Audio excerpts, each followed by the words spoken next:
Estelar. Con 5 votos a favor, el Pleno del Consejo de Participación Ciudadana y Control Social designó este viernes a Mercedes Caicedo como la nueva presidenta del Consejo de la Judicatura. Con esta noticia comenzamos ya este espacio. Andrea. Así es, Juan Carlos, amigos, la titular del Consejo de la Judicatura será posesionada en los próximos días ante el Pleno de la Asamblea Nacional. Los invitamos a que sigan la emisión de este informativo en vivo, también por ecoavisa.com y Ecoavisa Play. Bienvenidos.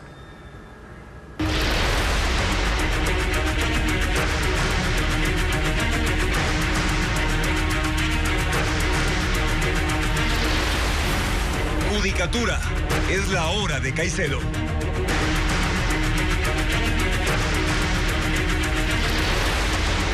Mercedes Caicedo es la nueva presidenta del Consejo de la Judicatura. Uno de los veedores ciudadanos insistió en que este proceso de designación ha sido altamente cuestionado. Daniela Valencia preparó un informe sobre la sesión del Consejo de Participación Ciudadana, que por cierto no estuvo alejada de la polémica.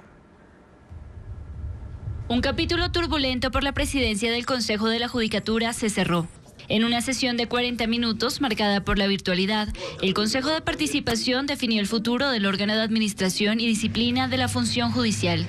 5 votos favorables designaron a la jueza Mercedes Caicedo como la nueva presidenta. Una decisión que no causó sorpresa, pues desde la exposición de su plan de trabajo, a la que acudió en respaldo el presidente de la Corte Nacional de Justicia, Marco Rodríguez, el desenlace ya se perfilaba. Hemos creído que una mujer es la idónea en este momento para activar, fortalecer, resurgir los procesos de justicia con la confianza ciudadana. Evidencia un profundo conocimiento del sistema judicial y una visión clara de su realidad y desafíos. Luego de aprobar la moción de la titularidad de Caicedo y la subrogancia de Ramón Echáiz, Fantoni pidió la reconsideración de los votos y con ello blindó la decisión.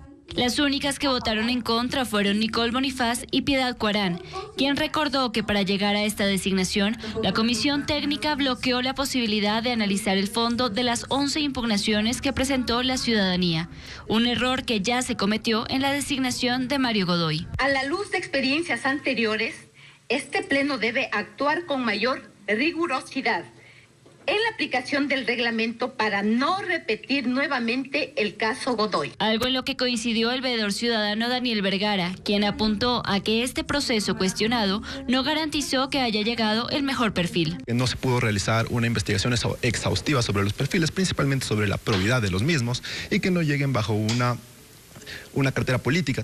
La Asamblea Nacional será notificada para que posesione a Mercedes Caicedo como presidenta y Ramón Echáiz como subrogante en los próximos días.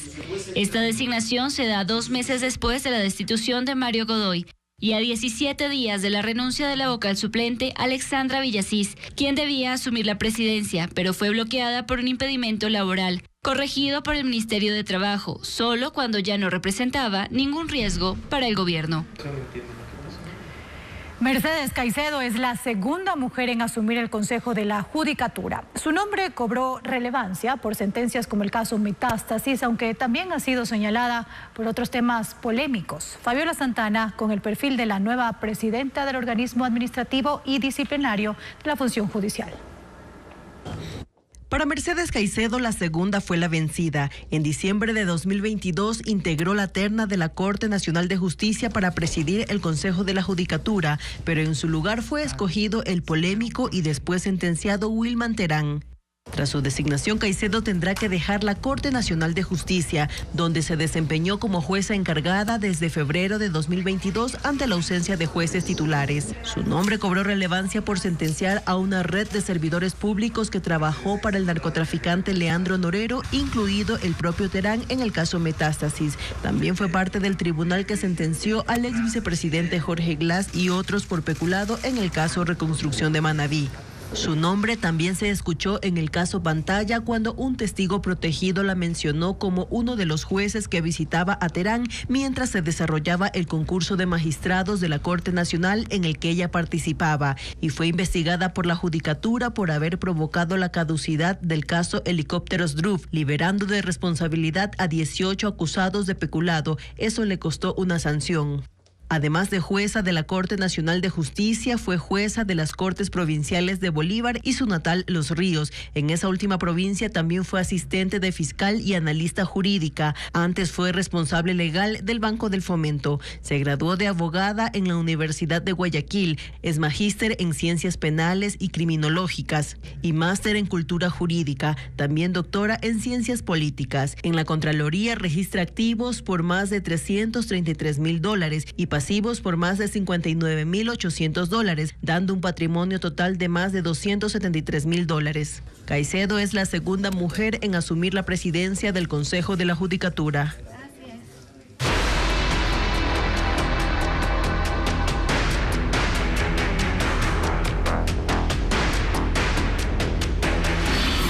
Cárceles.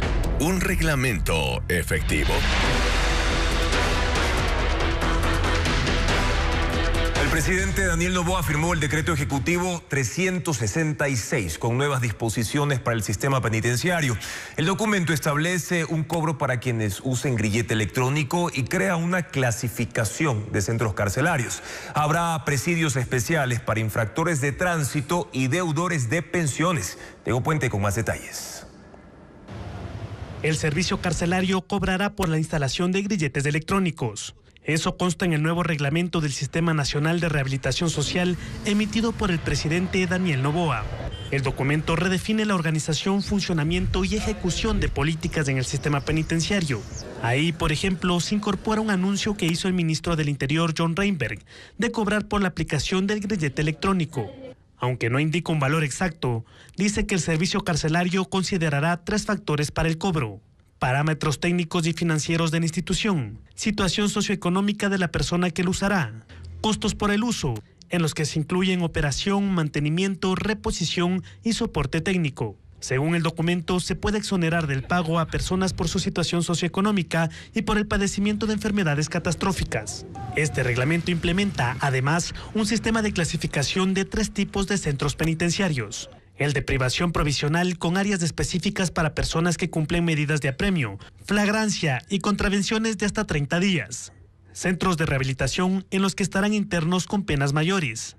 Y centros para contraventores de tránsito y deudores de pensiones alimenticias. El reglamento también establece una clasificación de centros de mínima, mediana y máxima seguridad y delimita quiénes deberán acudir a cada uno. El 80% de los casi 5,000 grilletes electrónicos adquiridos en el año 2016 está total o parcialmente dañado. Algunos dispositivos que son una alternativa a la prisión preventiva emiten señales falsas o no indican la localización real de quienes los portan. En 10 años de servicio, la mayoría de grilletes de vigilancia electrónica no sirven.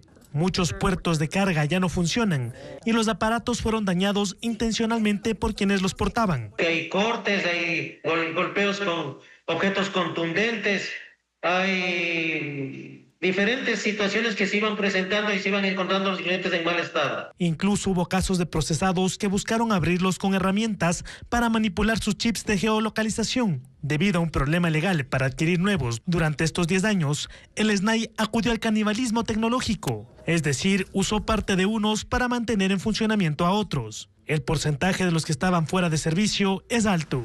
Prácticamente los 4,000 estaban inservibles y solamente estaban en calidad para poder usar los 1,000. El SNAI indica que están en uso en total 1,200, pero en ese grupo hay algunos que tienen problemas de geolocalización, emiten alertas falsas de vulneración del sistema o de salida del país del procesado. Esto provoca que personal del SNAI y policía acudan a domicilios para constatar que no han existido fugas. Desde el 2016 hasta el 2023, que se tiene el último dato, cerca de 100 personas con grilletes electrónicos fugaron del país.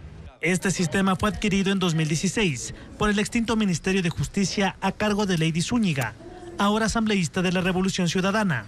2 años después, un informe de Contraloría detectó problemas. La auditoría determinó que el proceso no tuvo estudios completos que justifiquen la compra, que no se definieron los parámetros para la interoperatividad de este sistema con el del EQ 911. Se establecieron glosas por $9,5 millones que luego fueron desvanecidas. En un nuevo proyecto, el SNAI indicó que necesitan 9,000 grilletes adicionales para ayudar a un correcto sistema de vigilancia. Se han comprado 5,000.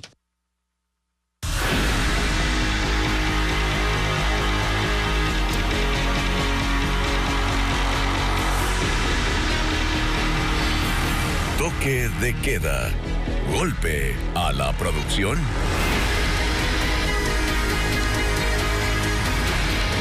Santa Elena vivirá su primer toque de queda de este año a partir del domingo 3 de mayo. Y para conocer cómo se alista y qué estrategias se aplicarán, nos enlazamos ahora con Estefanía Arias en vivo, quien viajó a esa provincia. Estefanía, buenas noches. Cuéntanos, la policía se reunió con el ministro del Interior para analizar precisamente la ejecución de esa medida.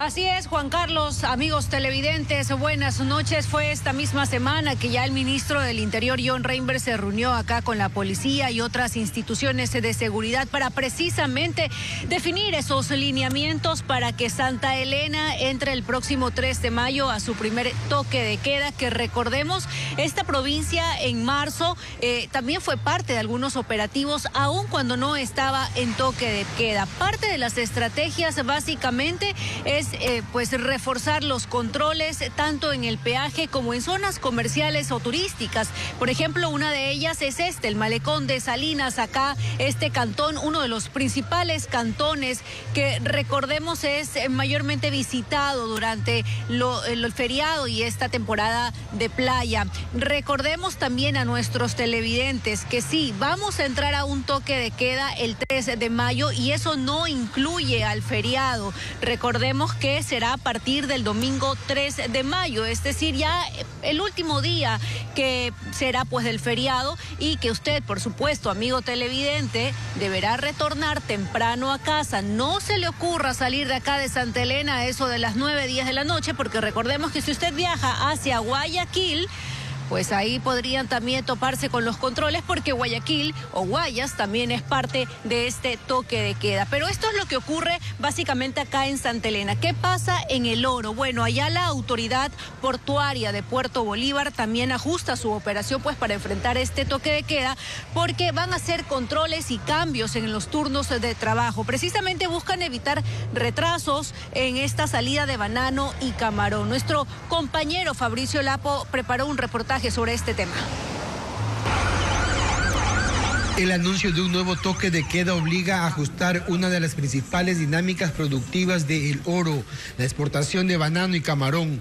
Desde Puerto Bolívar en Machala se movilizan cada mes 15.600 camiones de carga. Ahora esa operación enfrenta nuevamente el desafío de las restricciones horarias. Ante estas limitaciones, la terminal busca ganarle tiempo al reloj. Ajustará los turnos de sus trabajadores y habilitará 3 garitas adicionales de ingreso, con el objetivo de mantener el flujo y evitar que los vehículos queden varados hasta el amanecer. Hemos dispuesto de que el acceso de los camiones tengan cabida dentro del puerto, pero la operación portuaria se va a la interna, se va a seguir manteniendo 24 horas, principalmente en la noche. La medida busca reducir el impacto en una cadena que depende del tiempo.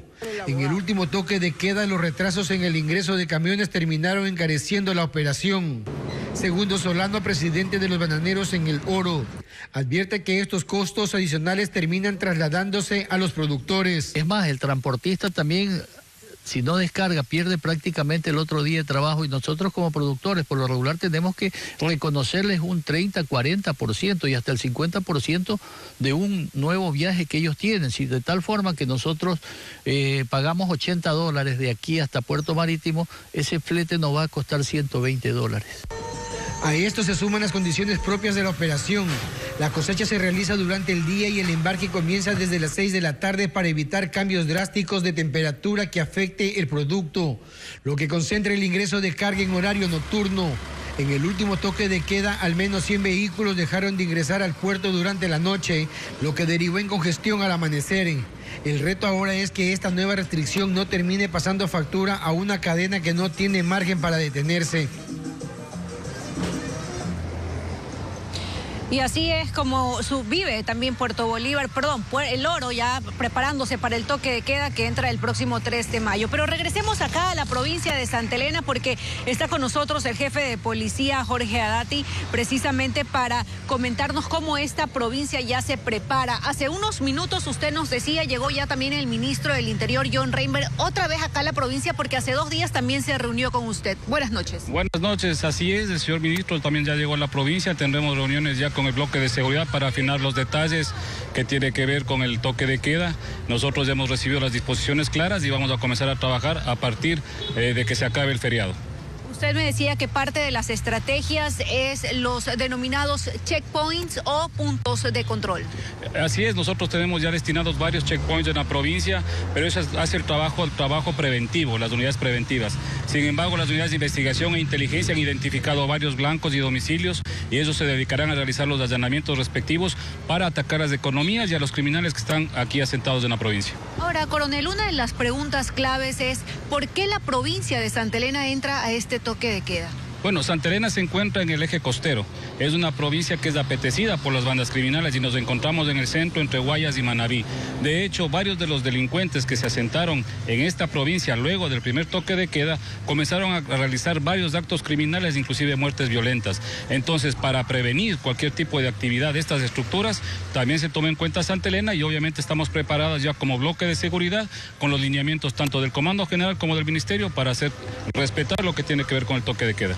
Coronel, recordarle también a nuestros televidentes que ellos podrán venir y disfrutar del feriado, pero ya el domingo tienen que considerar que a las 11 de la noche no se puede circular. Exactamente, nos hemos preparado ya para el feriado. Tenemos aproximadamente 720 servidores policiales en compañía también de CTE y lo que es Fuerzas Armadas. Haremos un grupo de más de 1000 hombres que estaremos dando seguridad aquí en la provincia, pero hasta cuando termine el feriado, que será a las 11 de la noche del día domingo, empezará el toque de queda y empezamos en otro modo de trabajo.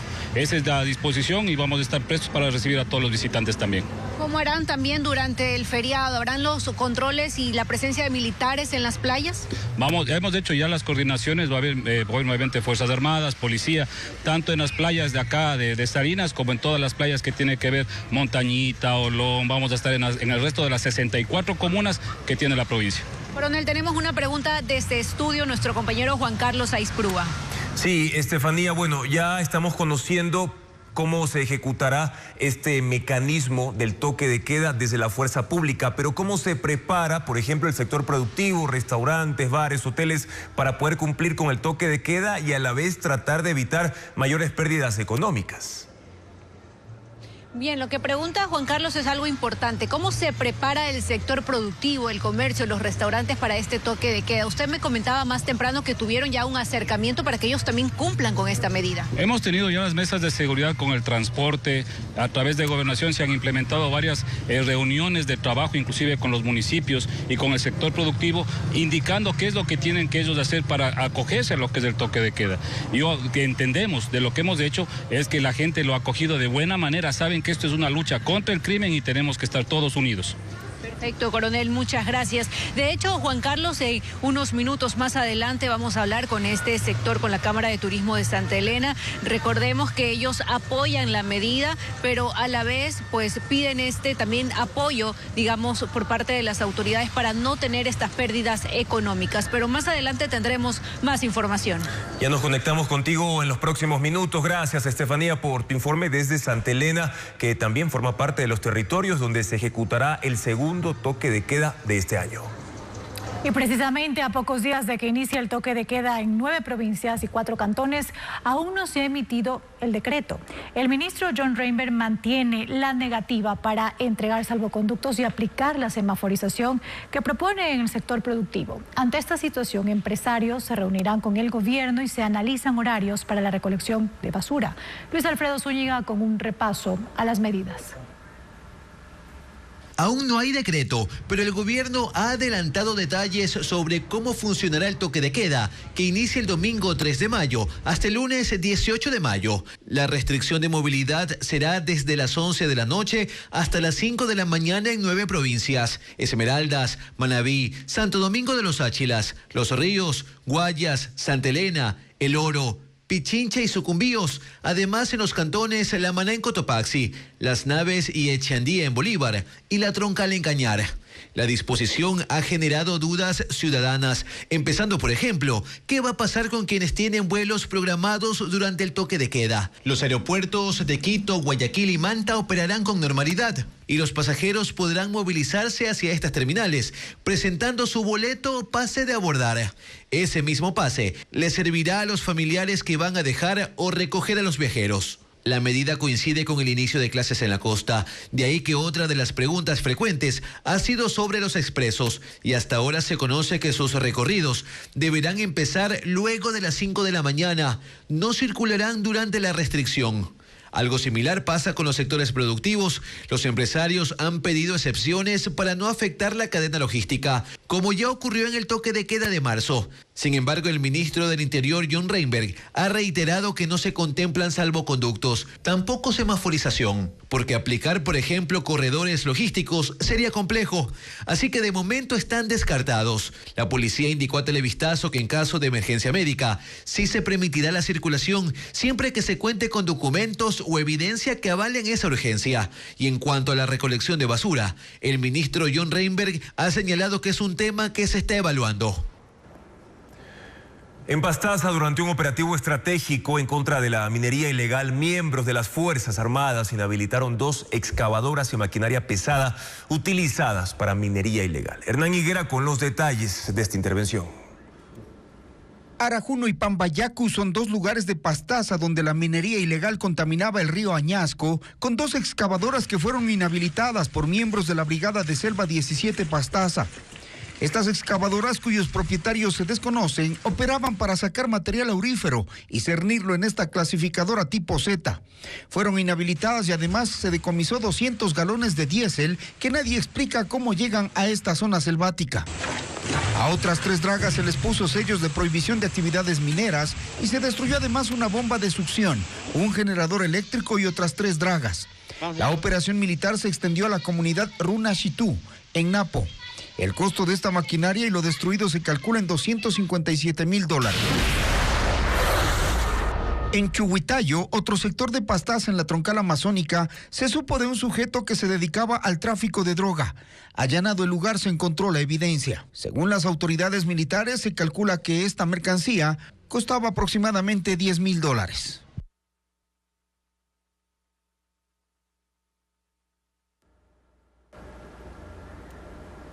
Y un potente tornado azotó el norte de Oklahoma, dejó viviendas destruidas y toneladas de escombros esparcidos. La fuerza de los vientos derribó líneas eléctricas y hoy las comunidades afectadas inician su recuperación. Las imágenes con Ileana Suárez.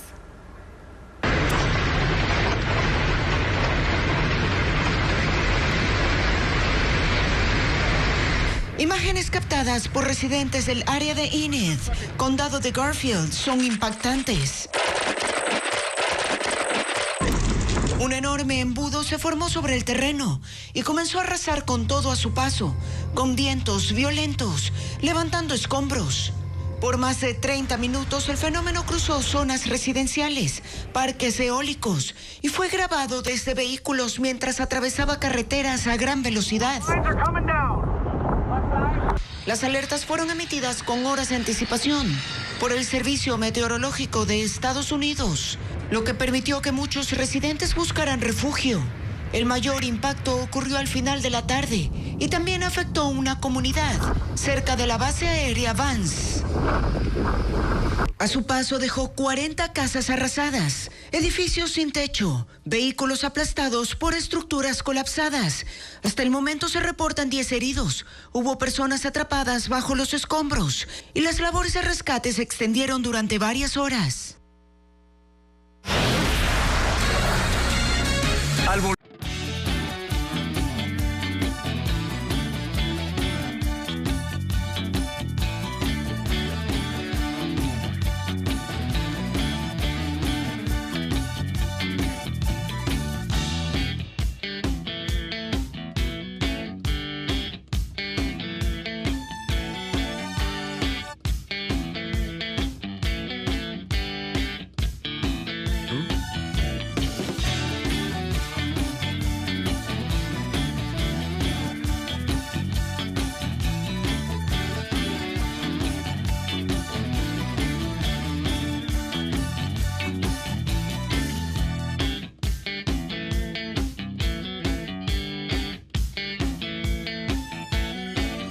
¡Qué calorón! No te me derritas. Si te tomas un Suerox, activas la hidratación con 8 iones. Sodio, potasio, ayudan a aprovechar mejor el agua. Citrato, calcio, magnesio, optimizan la hidratación. Cloruro, zinc, lactato, potencian la recuperación. Suerox, hidratación que te hace sentir bien. Por si no me conocías, soy Pepita. And I have a dream. Ya sabe cómo es una. Ser la actriz e influencer más pepa del mundo. Yo quiero ser la dura en las redes sociales. Quiero ser la reina. Y poder salir de este barrio. Pero la plena es que no puedo porque tengo un papá chiro y tras eso un poco mentiroso. Yo prefiero ser un chiro feliz que un choro por ahí. Dime la verdad, ¿quién es mi mamá? Pero aún así, sin madre y todo, yo voy a salir adelante. Y todos se darán cuenta de eso. ¡Un príncipe azul! ¡Eh! ¡Pepita! Hasta los alineados. Cholito Forever, martes 10 de marzo, 9 de la noche. Cuando la noticia ocurre, nosotros ya estamos ahí. El panorama acaba de cambiar de un minuto a otro. ¡Se cae, se cae! Porque eso que te importa está pasando ahora, mientras trabajas, mientras vuelves a casa, mientras nos escuchas. Se han detectado actividades de minería ilegal. Por eso nosotros no solo informamos, sino explicamos lo que sucede, desde donde pasa hasta donde tú estés. Quienes se preparaban para marchar se concentraban en el Parque Centenario. En Televistazo Estelar, la noticia completa, clara y a tiempo. Televistazo Estelar, 7 de la noche, aquí en Ecuavisa. Tripulación, estamos listos para despegar. Activando propulsores. Oigan, chicos, cuidado, no se vayan. No pueden empezar sin mí. Hackers, con todo lo que te gusta, porque somos de otro mundo. Hackers del espectáculo. ¡Ah! Hackers, aterriza en tu casa todos los días a las 2 de la tarde. En el Ecuaverso me gustaría tener superpoderes.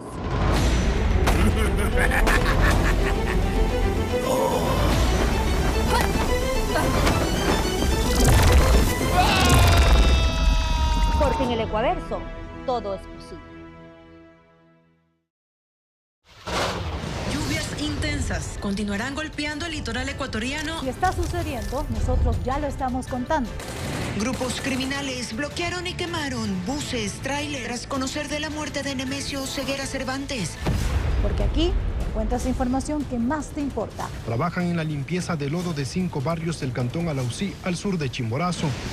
Con inmediatez que necesitas, al instante y en todos los planteles educativos sigue vigente. Expertos en educación y planteles particulares señalan puntos positivos de la nueva normativa para aplicar medidas disciplinarias y resaltan que se devuelva la autonomía a los colegios, como lo informa Luis Alfredo Zúñiga. El 16 de abril, el Ministerio de Educación emitió un acuerdo ministerial con el que actualizó las medidas socioeducativas, disciplinarias y de resolución de conflictos que estaban vigentes desde 2023 para las unidades educativas.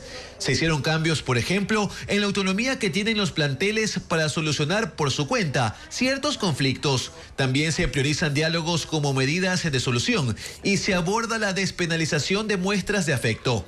El ministerio ha señalado que las nuevas medidas no eliminan controles y aclara que el uso de celulares continúa regulado. Es decir, que en inicial y educación general básica sigue sin estar permitido ni recomendado y que en bachillerato se mantiene su uso de forma excepcional, solo para fines académicos y con supervisión docente.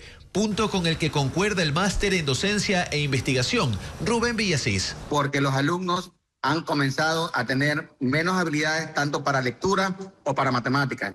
Me he dado cuenta que ahora los alumnos dependen 100% de un dispositivo. El presidente de la Federación de Establecimientos Particulares Laicos del Guayas encuentra puntos positivos en el acuerdo, sobre todo que los colegios vuelvan a tener autonomía para establecer sanciones ante ciertas faltas como la deshonestidad académica, ya que bajo su experiencia, el trasladar todo inconveniente a las juntas distritales generaba retrasos. Teníamos resoluciones que demoraban incluso años, sin resolverse. Estudiantes incluso hasta promovidos, de año a año.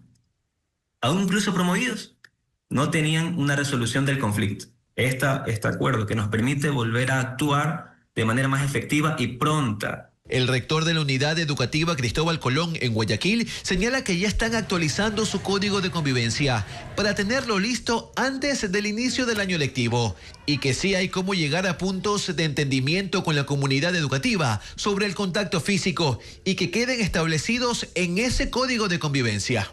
Donde los establecimientos educativos norman cuáles son las conductas, cuáles son las disposiciones, cuáles son las temáticas que va a llevar a lo largo del año lectivo. Los casos de acoso escolar y violencia seguirán siendo tratados por las juntas distritales de resolución de conflictos.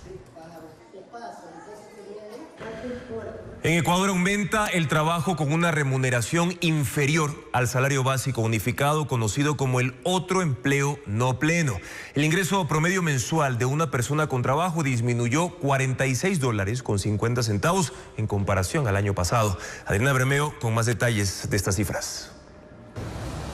El empleo de baja calidad o precario aumentó en Ecuador durante el último año. Es el empleo por el que se gana menos que el salario básico, con jornadas menores a la completa y quien lo ejerce no tiene el deseo o la disponibilidad de más horas de trabajo.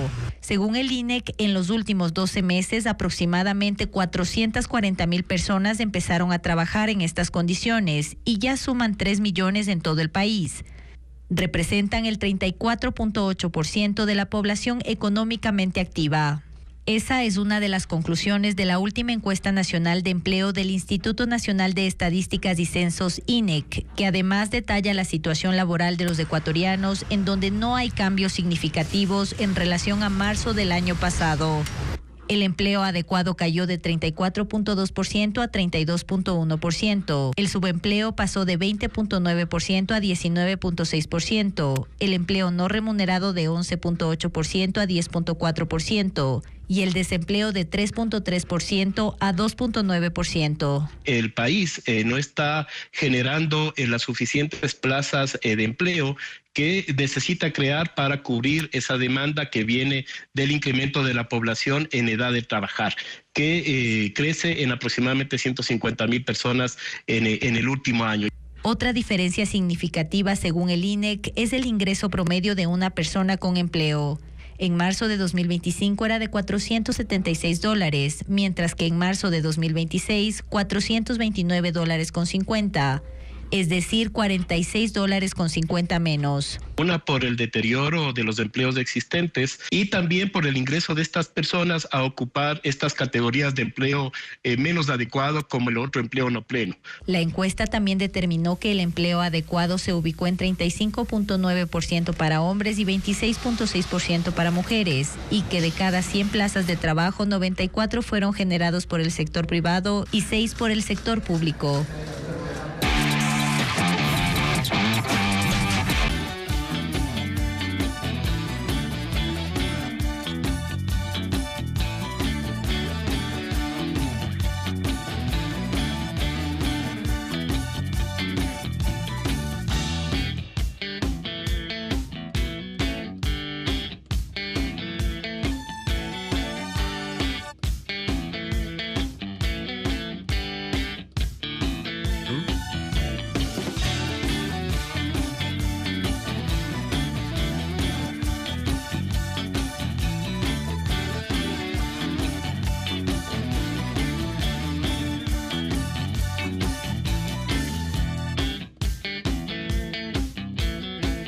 Por si no me conocías, soy Pepita. And I have a dream. Ya sabe cómo es una. Ser la actriz e influencer más pepa del mundo. Yo quiero ser la dura en las redes sociales. Quiero ser la reina. Y poder salir de este barrio.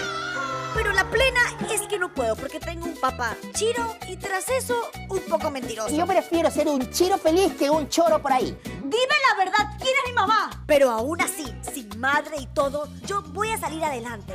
Y todos se darán cuenta de eso. ¡Un príncipe azul! ¡Eh! ¡Pepita! Hasta los aliñados. Cholito Forever, martes 10 de marzo, 9 de la noche. Cuando la noticia ocurre, nosotros ya estamos ahí. El panorama acaba de cambiar de un minuto a otro. ¡Se cae! Porque eso que te importa está pasando ahora, mientras trabajas, mientras vuelves a casa, mientras nos escuchas. Se han detectado actividades de minería ilegal. Por eso nosotros no solo informamos, sino explicamos lo que sucede desde donde pasa hasta donde tú estés. Quienes se preparaban para marchar se concentraban en el Parque Centenario. En Televistazo Estelar, la noticia completa, clara y a tiempo. Televistazo Estelar, 7 de la noche, aquí en Ecuavisa. Tripulación. Estamos listos para despegar. Activando propulsores. Oigan, chicos, cuidado, no se vayan. No lo pueden empezar sin mí. Hackers, con todo lo que te gusta, porque somos de otro mundo. Hackers del espectáculo. Hackers, aterriza en tu casa todos los días a las 2 de la tarde. En el Ecuaverso me gustaría tener superpoderes.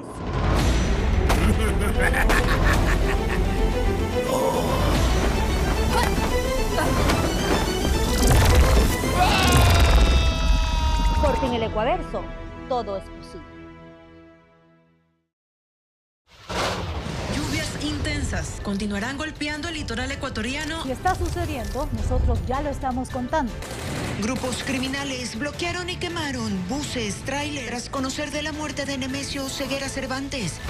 Porque aquí encuentras información que más te importa. Trabajan en la limpieza de lodo de 5 barrios del cantón Alausí, al sur de Chimborazo.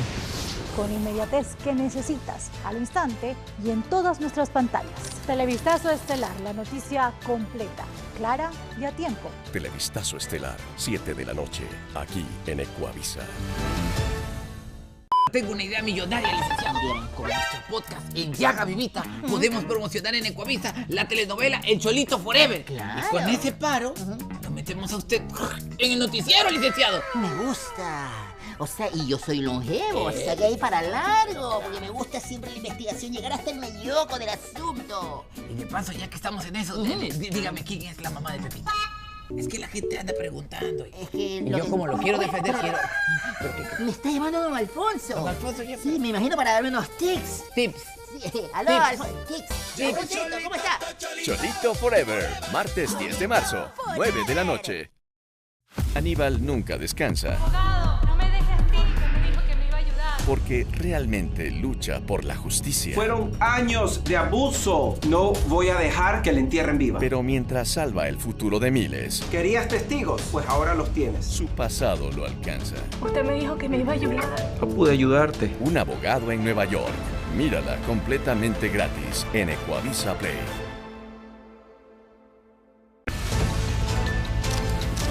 Cuando la noticia ocurre, nosotros ya estamos ahí. Estamos con tomas en vivo. Hay inconformidad en aquellos conductores. Todos los concesionarios del Ecuador estamos hoy parados. Porque eso que te importa está pasando ahora mientras trabajas, mientras vuelves a casa, mientras me escuchas. Se han detectado actividades de minería ilegal. Por eso nosotros no solo informamos, sino que explicamos lo que sucede desde donde pasa hasta donde tú estés. Estaremos atentos a los pormenores de lo que ocurre en este paso internacional. En Televistazo Estelar, la noticia completa, clara y a tiempo. Televistazo Estelar, 7 de la noche, aquí en Ecuavisa. En el Ecuaverso me gustaría que hubiera Diegos para todos.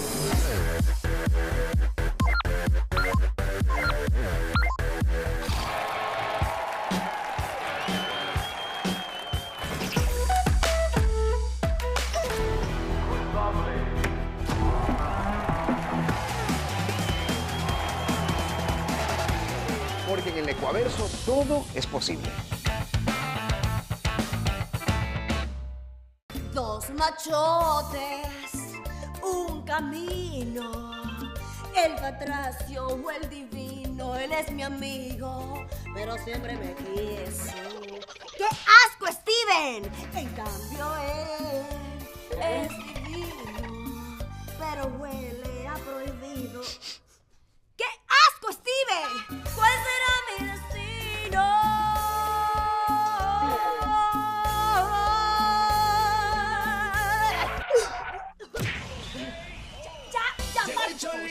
Cholito Forever, martes 10 de marzo, 9 de la noche. Para Gaspar, la vida no ha sido fácil. Si es la vida, váyase acostumbrando. Y ahora recibirá a 3 desconocidos en su casa. ¿Tú piensas que puedes vivir conmigo? A Leo, que aunque busque seguir sus sueños, los problemas siempre lo persiguen a él. Vengo por el puesto de locutor. La entrevista fue a las 7. Alguien ya... A Claudia, que busca un nuevo rumbo en su vida. Están contratando, ¿verdad? Y a Fausto, que no descansará hasta encontrar a su padre. Sí, es mi papá. ¿Dónde lo vio? Pero a pesar de las dificultades, ellos formarán una familia tan disfuncional como necesario. Tú puedes lograr todo lo que te propongas, claro. Chuya Vida, una sitcom hecha en Ecuador. Mírala por Ecuavisa Play.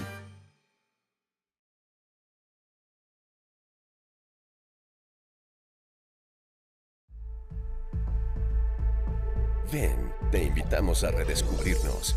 Queremos estar más conectados que nunca, unidos por esa pasión que nos mueve, informados por la inmediatez y la credibilidad de siempre, y emocionarnos por esas historias que son solo nuestras.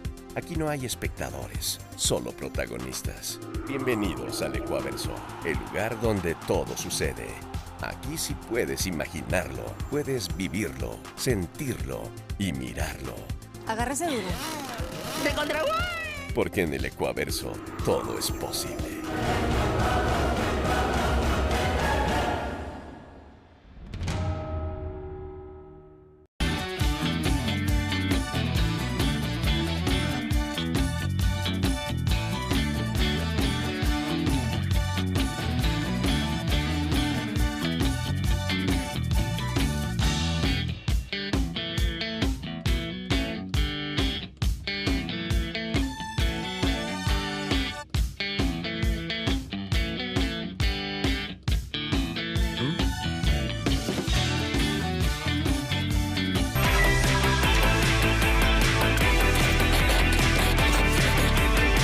Tome nota.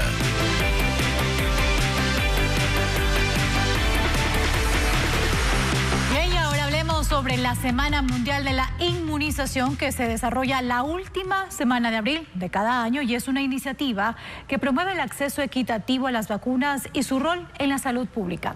En los últimos 50 años, la inmunización ha salvado la vida a más de 150 millones de personas y actualmente evita entre 3.5 y 5 millones de muertes cada año por enfermedades como la difteria, el tétanos, la tosferina, poliomielitis, sarampión o las infecciones por rotavirus. Las vacunas protegen ante más de 30 infecciones y enfermedades mortales. Funcionan estimulando el sistema inmunológico para que reconozca y combata virus y bacterias. Ahora, son fundamentales en todas las etapas de la vida. Por ejemplo, en la primera infancia protegen contra enfermedades graves que pueden causar complicaciones o incluso la muerte de los lactantes y los niños en desarrollo. En la adolescencia se necesitan dosis de refuerzo para hacer frente a nuevos riesgos para la salud, como la infección por el virus del papiloma humano y también la meningitis. Durante el embarazo, importantísimo, la vacunación desempeña una función vital, porque las mujeres embarazadas pueden transmitir anticuerpos protectores a su hijo antes de que nazca. Y en la edad adulta, el sistema inmunitario se debilita, por lo que las vacunas protegen a adultos de enfermedades como COVID-19, gripe, neumonía y herpes zóster. Es fundamental mantener al día el esquema de vacunación, porque al vacunarse también protege a quienes no pueden hacerlo, al generar inmunidad colectiva y reducir la circulación de enfermedades. Más adelante...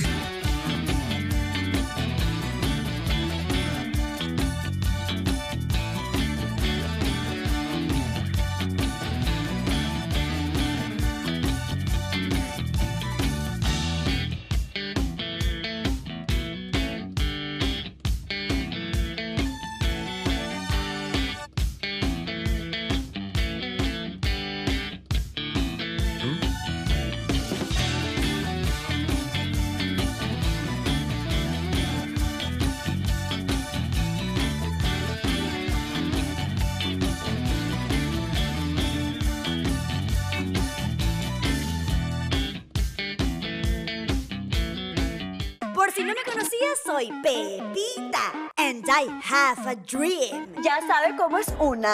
Ser la actriz e influencer más pepa del mundo. Yo quiero ser la dura en las redes sociales. Quiero ser la reina y poder salir de este barrio. Pero la plena es que no puedo porque tengo un papá chiro y tras eso un poco mentiroso. Yo prefiero ser un chiro feliz que un choro por ahí. Dime la verdad, ¿quién es mi mamá? Pero aún así, sin madre y todo, yo voy a salir adelante. Y todos se darán cuenta de eso. ¡Un príncipe azul! ¡Eh! ¡Pepita! Hasta los alineados. Cholito Forever, martes 10 de marzo, 9 de la noche. Cuando la noticia ocurre, nosotros ya estamos ahí. El panorama acaba de cambiar de un minuto a otro. ¡Se cae, se cae! Porque eso que te importa está pasando ahora, mientras trabajas, mientras vuelves a casa, mientras nos escuchas. Se han detectado actividades de minería ilegal. Por eso nosotros no solo informamos, sino explicamos lo que sucede, desde donde pasa hasta donde tú estés. Quienes se preparaban para marchar se concentraban en el Parque Centenario. En Televistazo Estelar, la noticia completa, clara y a tiempo. Televistazo Estelar, 7 de la noche, aquí en Ecuavisa. Tripulación. Estamos listos para despegar. Activando propulsores.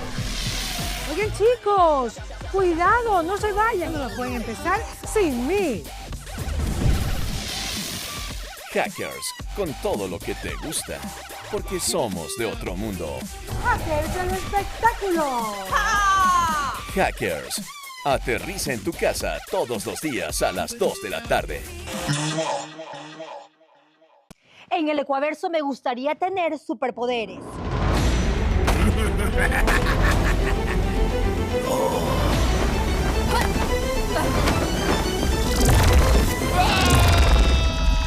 Porque en el Ecuaverso todo es posible. Lluvias intensas continuarán golpeando el litoral ecuatoriano. Y está sucediendo, nosotros ya lo estamos contando. Grupos criminales bloquearon y quemaron buses, tráiler, tras conocer de la muerte de Nemesio Ceguera Cervantes. Porque aquí encuentras información que más te importa. Trabajan en la limpieza de lodo de 5 barrios del cantón Alausí, al sur de Chimborazo. Con inmediatez que necesitas, al instante y en todas nuestras pantallas. Televistazo Estelar, la noticia completa, clara y a tiempo. Televistazo Estelar, 7 de la noche, aquí en Ecuavisa. Tengo una idea millonaria, licenciado. Con nuestro podcast en Llaga Vivita podemos promocionar en Ecuavisa la telenovela El Cholito Forever. Claro. Y con ese paro... Gracias por seguir en nuestra sintonía. Amigos, tenemos más información. Con los fotorradares fuera de servicio y escasos controles del exceso de velocidad, Ecuador registra un repunte de siniestros de tránsito. Solo ayer se registraron 8, mientras que la semana pasada otro incidente dejó 14 muertos. Pero, ¿qué hizo que los radares fracasaran en Ecuador? Joel Vanegas con la respuesta.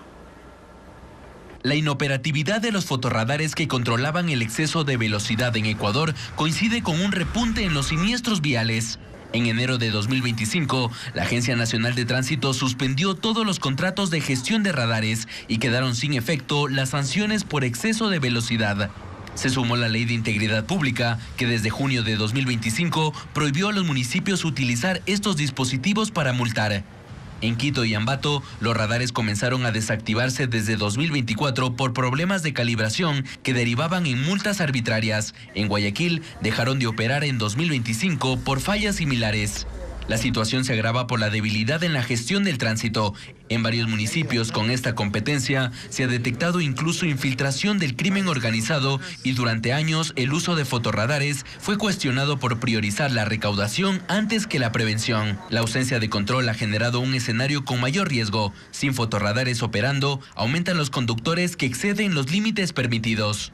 Muchos conductores tienden a exceder la velocidad porque sienten que no hay consecuencias inmediatas. La falta de radares no es la única causa de accidentes de siniestros. Datos de la iniciativa Bloomberg para la seguridad vial global señalan que los sistemas de control de velocidad pueden reducir los siniestros entre un 15 y 20% y disminuir las muertes y lesiones hasta en un 40%. También hay que mejorar la señalización y también la infraestructura vial, que eso también ha dado un repunte a varios accidentes. Por su nombre, por ser siniestro, quiere decir que este es evitable y previsible.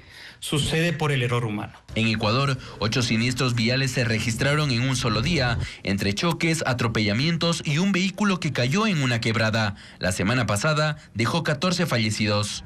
En total, Ecuador registra al menos 38.000 muertos por siniestros de tránsito en los últimos 18 años.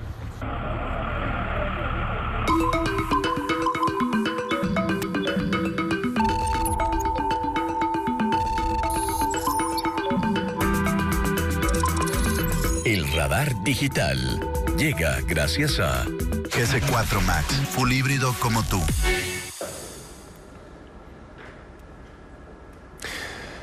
Precisamente esta cantidad preocupante de siniestros de tránsito ocurridos en los últimos días con frecuencia genera conversación digital. Las búsquedas que hemos detectado en el radar de hoy, principalmente en la plataforma Google, dicen lo siguiente: accidentes de tránsito en Quito y también accidentes de tránsito en Ecuador, porque han ocurrido en distintas vías del país. Entre las preguntas que ustedes hacen sobre este tema constan cuáles son las principales causas que inciden para que sucedan estos accidentes. El factor humano es el detonante en más del 90% de los casos, según datos de la Agencia Nacional de Tránsito y los peritos del CIAT.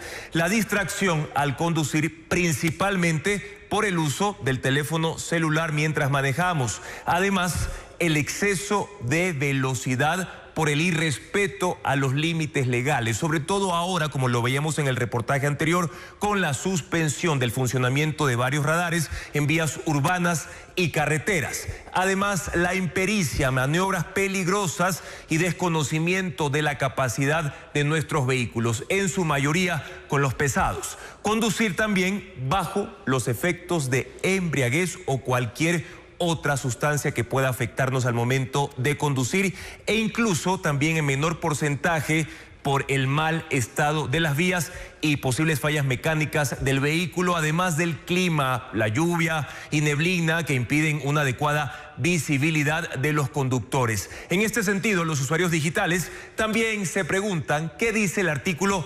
391 del Código Integral Penal. Establece contravenciones de sexta clase, una multa del 10% de un salario básico unificado. Estamos hablando de $48.20 y la reducción de 3 puntos en la licencia por varias faltas. Aquí las vamos ya a mencionar. Por ejemplo, ya lo decíamos, el uso del teléfono celular, estacionarse donde no corresponde, no usar el cinturón de seguridad, tanto el conductor como los pasajeros del vehículo, y llevar niños sin la seguridad respectiva. Nuestro radar también encontró preguntas como ¿qué radares funcionan en Ecuador? Decirles que son los de la Comisión de Tránsito del Ecuador en la red vial estatal, es decir, en las carreteras. También los de la Agencia Metropolitana de Tránsito en Quito y la Agencia de Tránsito Municipal en Guayaquil, que aplican principalmente en las zonas urbanas. Sin embargo, decenas de estos radares han sido suspendidos. No funcionan, no marcan la velocidad o se les ha colocado un letrero de suspensión tanto en avenidas como en carreteras por varias razones: convenios vencidos, falta de certificaciones de calibración y por estar ubicados en zonas consideradas recaudatorias y no preventivas. Ahora, ¿qué pasa si el radar sí está funcionando y circulo a una velocidad de entre 50 y 60 kilómetros por hora? Importante decirles que obviamente va a haber multa. En el caso de la zona urbana, el límite es de 50 kilómetros por hora. El rango moderado, en cambio, es de 50 a 60 kilómetros por hora. Pero ¿cuánto es la multa en Ecuador? El artículo 389, numeral 6. Si exceden la velocidad dentro del rango moderado, la multa es de $144.60, el 30% de un salario básico unificado. Y el artículo 386, en su numeral 1, si exceden la velocidad ya fuera del rango moderado, es decir, más de los 60 kilómetros por hora, reitero, en zonas urbanas, la multa es de $482, el total de un salario básico unificado, e incluso 10 puntos menos en la licencia de conducir, además de 3 días de prisión. Importante no solo por las sanciones, sino para precautelar nuestra vida. Pero para conocer la noticia a fondo sobre este tema, amigos, los invitamos ahora a ingresar a nuestra página web ecuavisa.com, que hace un diagnóstico importante sobre lo que ha sucedido desde hace varios años y también en los últimos días con este incremento preocupante de los siniestros de tránsito en distintas vías del país. Pueden escanear el código QR que aparece en sus pantallas, que los va a llevar directamente a la información sobre este tema, porque no solo es responsabilidad de las autoridades y las instituciones de tránsito, sino también somos corresponsables de cómo conducimos.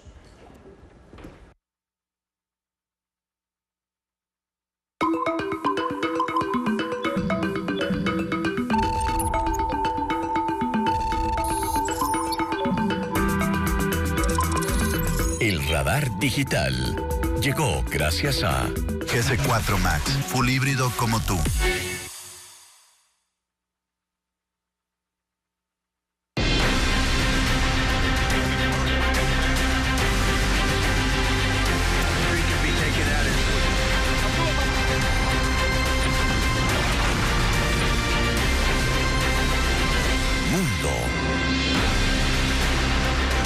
El primer ministro de Israel, Benjamín Netanyahu, reveló que fue operado de un tumor maligno en la próstata, detectado en fase muy temprana.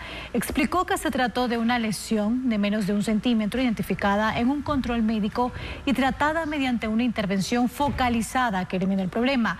Dijo que decidió mantener en reserva su condición durante 2 meses en medio de la guerra con Irán para evitar que la información fuera utilizada con fines de propaganda contra Israel. La justicia argentina ordena la confiscación y venta de bienes de la expresidenta Cristina Fernández y otros sentenciados en un caso de corrupción. El objetivo es resarcir al Estado un perjuicio de 480 millones de dólares. Por este proceso, Fernández está en prisión domiciliaria, como lo informa Pedro Jiménez. Cristina Fernández, sus hijos, el empresario Lázaro Báez, que recibió decenas de contratos de obras públicas, y otros sentenciados en la llamada causa vialidad perderán 111 propiedades. En noviembre del año pasado se ordenó la incautación y ahora que se agotaron los recursos jurídicos, la Corte ha dispuesto la ejecución de esos bienes, lo que implica que la posesión pasará al Estado, que deberá administrarlos o venderlos. A la expresidenta le confiscaron 20 propiedades, solo una está a su nombre, porque en su momento 19 fueron transferidas a sus hijos, pero todas son objeto de la sentencia. A Lázaro Báez, contratista y amigo de la familia, le han quitado 80 bienes. 11 más corresponden a otros sentenciados. Servirán para recuperar al menos en parte los 480 millones de dólares que la justicia argentina ha determinado como monto del perjuicio por 51 contratos con procesos licitatorios simulados, sobreprecios y cobros anticipados para obras que no fueron finalizadas o quedaron en abandono. La expresidenta, condenada por este caso a 6 años de prisión domiciliaria, ha vuelto a referirse al proceso como un caso de persecución. El presidente de Colombia, Gustavo Petro, llegó este viernes a Caracas para una reunión con la encargada de la presidencia, Delcy Rodríguez. El mandatario es el primero en viajar a Venezuela desde la caída de Nicolás Maduro en enero. El encuentro inició al mediodía y tiene como eje central la seguridad a lo largo de la frontera común de más de 2.000 kilómetros en los que hay presencia de grupos irregulares. La delegación colombiana incluye al ministro de la Defensa, Pedro Sánchez, integrantes de Fuerzas Armadas y policía. Delcy Rodríguez, encargada de la presidencia de Venezuela, anunció el fin de la ley de amnistía para presos políticos. Dijo que los casos pendientes se tratarán mediante otros mecanismos. Ahora, organismos de los derechos humanos discrepan con el gobierno de Rodríguez en las cifras sobre personas liberadas. Veamos. La llamada Ley de Amnistía para la Convivencia Democrática en Venezuela ha estado vigente desde febrero y, según el gobierno, ha beneficiado a 8.616 personas entre presos políticos y detenidos con medidas cautelares. La norma se aplicó a personas capturadas en torno a 13 episodios específicos de protestas y confrontación política desde 2002, aunque excluyó a acusados por violaciones de derechos humanos, terrorismo o corrupción. 2 meses después, el gobierno venezolano dice que la ley no va más. Esta ley de amnistía que llega a su fin, bueno, Para aquellos casos que no estaban contemplados, hay otros espacios donde se pueden canalizar. Pero sectores de la oposición señalan que la ley ha sido un instrumento de retórica política, que el proceso se ha cerrado demasiado rápido y que aún quedan en cárceles venezolanas 473 presos que pudieron ser beneficiados. La cifra coincide con la de la organización Foro Penal, que agrega que unos 40 presos son extranjeros. El Consejo de Derechos Humanos de Naciones Unidas advirtió que en Venezuela no se ha desmantelado el aparato represivo. Y Valentina Ballesta, directora de Amnistía Internacional para las Américas, dice que ese esquema se mantiene intacto bajo el gobierno interino de Delcy Rodríguez. Un atentado con explosivos dejó 2 heridos en Cali, Colombia. Ocurrió cuando un bus estalló cerca de una base militar. Las autoridades ofrecen una recompensa para quien entregue información sobre el conductor que huyó del lugar. Cámaras de seguridad captaron un bus escolar que circulaba por la vía frente al batallón Pichincha, en el sur de Cali. El conductor se detuvo, abandonó el vehículo y segundos después hubo una explosión. 2 mujeres resultaron heridas y vehículos, comercios y viviendas cercanas fueron dañados por los escombros que salieron disparados. Los militares reportaron que además 3 cilindros de dinamita cayeron dentro de la base, pero no explotaron. El lugar fue evacuado, así como las residencias cercanas. El ejército le atribuyó el atentado a la estructura Jaime Martínez de las disidencias de las FARC. La policía busca al conductor que se dio a la fuga y el alcalde ofreció una recompensa de 200 millones de pesos, equivalentes a $57.000, para quien proporcione información que permita su captura. Les contamos ahora que en Brasil un hombre que decidió estar presente en el nacimiento de su hija terminó desmayado en plena sala. El padre quiso darle apoyo a su pareja durante el parto, pero perdió el conocimiento por la intensidad del momento y cayó al suelo. El equipo médico tuvo que asistirlo mientras el nacimiento continuaba. La escena, lejos de generar alarma, provocó risas entre algunas enfermeras. Ahora, la bebé, la madre y el padre desmayado están todos bien. Cambiamos de tema y volvemos a lo nacional, porque la violencia vuelve a sacudir Machala con 2 ataques armados en menos de 5 horas. Uno de ellos contra el exasambleísta Montgomery Sánchez, quien permanece en estado crítico. Todo ocurrió el mismo día en que el presidente llegó a la ciudad con un fuerte despliegue de seguridad y entregó patrulleros en medio de una urbe donde el miedo ya forma parte de la rutina. En Machala la violencia se repite casi a diario y este jueves no fue la excepción. Mientras en Puerto Bolívar 120 policías y militares resguardaban las instalaciones de autoridad portuaria por la llegada del presidente Daniel Noboa y el ministro del Interior John Reinberg para la entrega de 230 patrulleros. En la misma ciudad el miedo ya tenía voz. Señor ministro. En ese acto, una ciudadana rompió el protocolo y contó que hace un año fue víctima de un ataque y que desde entonces vive con temor. He sido una ciudadana que fue ultrajada y humillada hace cerca de un año. En un arma en su pecho y atentaron en su casa. Le destruyeron a su casa todo lo que había trabajado durante más de 30 años. 2 horas después, ese relato dejaba de ser solo un recuerdo. Mientras el presidente se trasladaba a la sesión solemne por los 142 años de provincialización de El Oro, en la parroquia El Cambio, en los exteriores del estadio Alpino Piedra, 2 sicarios en moto atacaron a tiros al ex asambleísta Montgomery Sánchez Ordóñez. Recibió un disparo en el cuello y otro en la espalda. Fue trasladado de urgencia a una casa de salud, donde lo operaron y permanece en cuidados intensivos. Tras el ataque, la seguridad fue reforzada con el despliegue de 200 uniformados. Sin embargo, el operativo no contuvo la violencia. Cerca de las 21 horas, un nuevo hecho sacudió a Machala, esta vez en el centro de la ciudad. Un grupo de hombres jugaba naipes en el portal de una vivienda cuando 2 sicarios en moto abrieron fuego. 3 murieron y 6 personas resultaron heridas, entre ellas una mujer que regresaba de una tienda. Así el miedo que se relató durante la entrega de patrulleros terminó confirmándose en las calles de Machala, donde la violencia actúa a cualquier hora del día. 5 jóvenes fueron secuestrados de un hotel en Cuenca. Viajaron desde la provincia de Los Ríos para trabajar como albañiles. 2 de ellos aparecieron en Guayas. Los otros 3 continúan desaparecidos. Va a llegar la gente, señores. Cuenca, Point. 4 días después de su llegada a Cuenca, 3 jóvenes oriundos de Vinces, en la provincia de Los Ríos, siguen desaparecidos. Habían viajado el lunes para trabajar y desde entonces no hay rastro de ellos. La policía no tiene pistas claras y sus familiares guardan silencio por temor. Al inicio fueron 5 los jóvenes que salieron juntos desde Vinces y se alojaron en un hotel del sector 9 de octubre en el centro de Cuenca. Según el parte policial, allí fueron sacados a la fuerza por unos 18 sujetos que los subieron en distintos vehículos.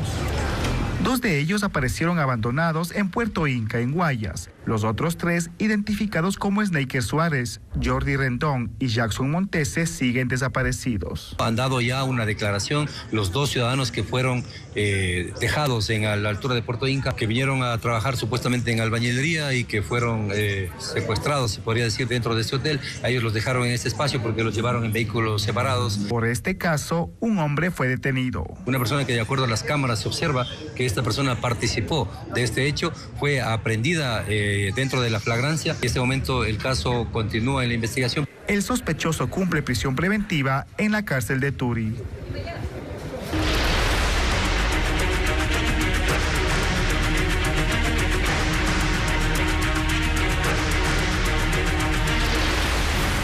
Judicatura, es la hora de Caicedo. La jueza nacional Mercedes Caicedo fue elegida como presidenta del Consejo de la Judicatura. 5 miembros del Consejo de Participación votaron por esta tarde por ella. El jurista Ramón Chais será el presidente subrogante. La designación será notificada a la Asamblea Nacional, que deberá posesionar a los nuevos funcionarios de la Judicatura. Mientras el Consejo de Participación cerró así un polémico proceso de selección en el que varias instituciones propusieron acciones para impedir que Alexandra Villasís asuma el cargo que quedó vacante desde la salida de Mario Godoy. Y con la designación de una nueva presidenta, el Consejo de la Judicatura completa este viernes su integración, pero no sus pendientes. La institución arrastra una crisis de credibilidad y legitimidad que marcará el inicio de esta nueva etapa. La nueva presidenta del Consejo de la Judicatura no aterriza en una institución en calma. Lo hace en una estructura erosionada por la crisis, la desconfianza y los cuestionamientos que dejaron 2 de sus últimas presidencias. Su designación, marcada por la forma en la que se apartó a Alexandra Villasís del cargo, suma una transición frágil que tendrá el desafío de sostener la legitimidad de sus decisiones. Hay escepticismo respecto a esta designación porque es la cúspide del golpe de Estado al Poder Judicial. La doctora Alexandra Villasís le arrebataron la presidencia, la asaltaron en la calle prácticamente. Porque atrás de esa designación lo que hay es una manipulación legal y política de las normas para integrar la presidencia del Consejo de la Judicatura, que fueron estrepitosamente atropelladas. La legitimidad de la presidenta estará atada a sus acciones y a la independencia que logre mostrar en los primeros días. Que implica el darle seguridad a la ciudadanía de que cuando es juzgado no es juzgado por persecución, sino por los hechos y por el derecho. Porque teniendo tanto poder el Consejo de la Judicatura, hace que sea utilizado de manera, digamos, recurrente por el poder político y con fines políticos.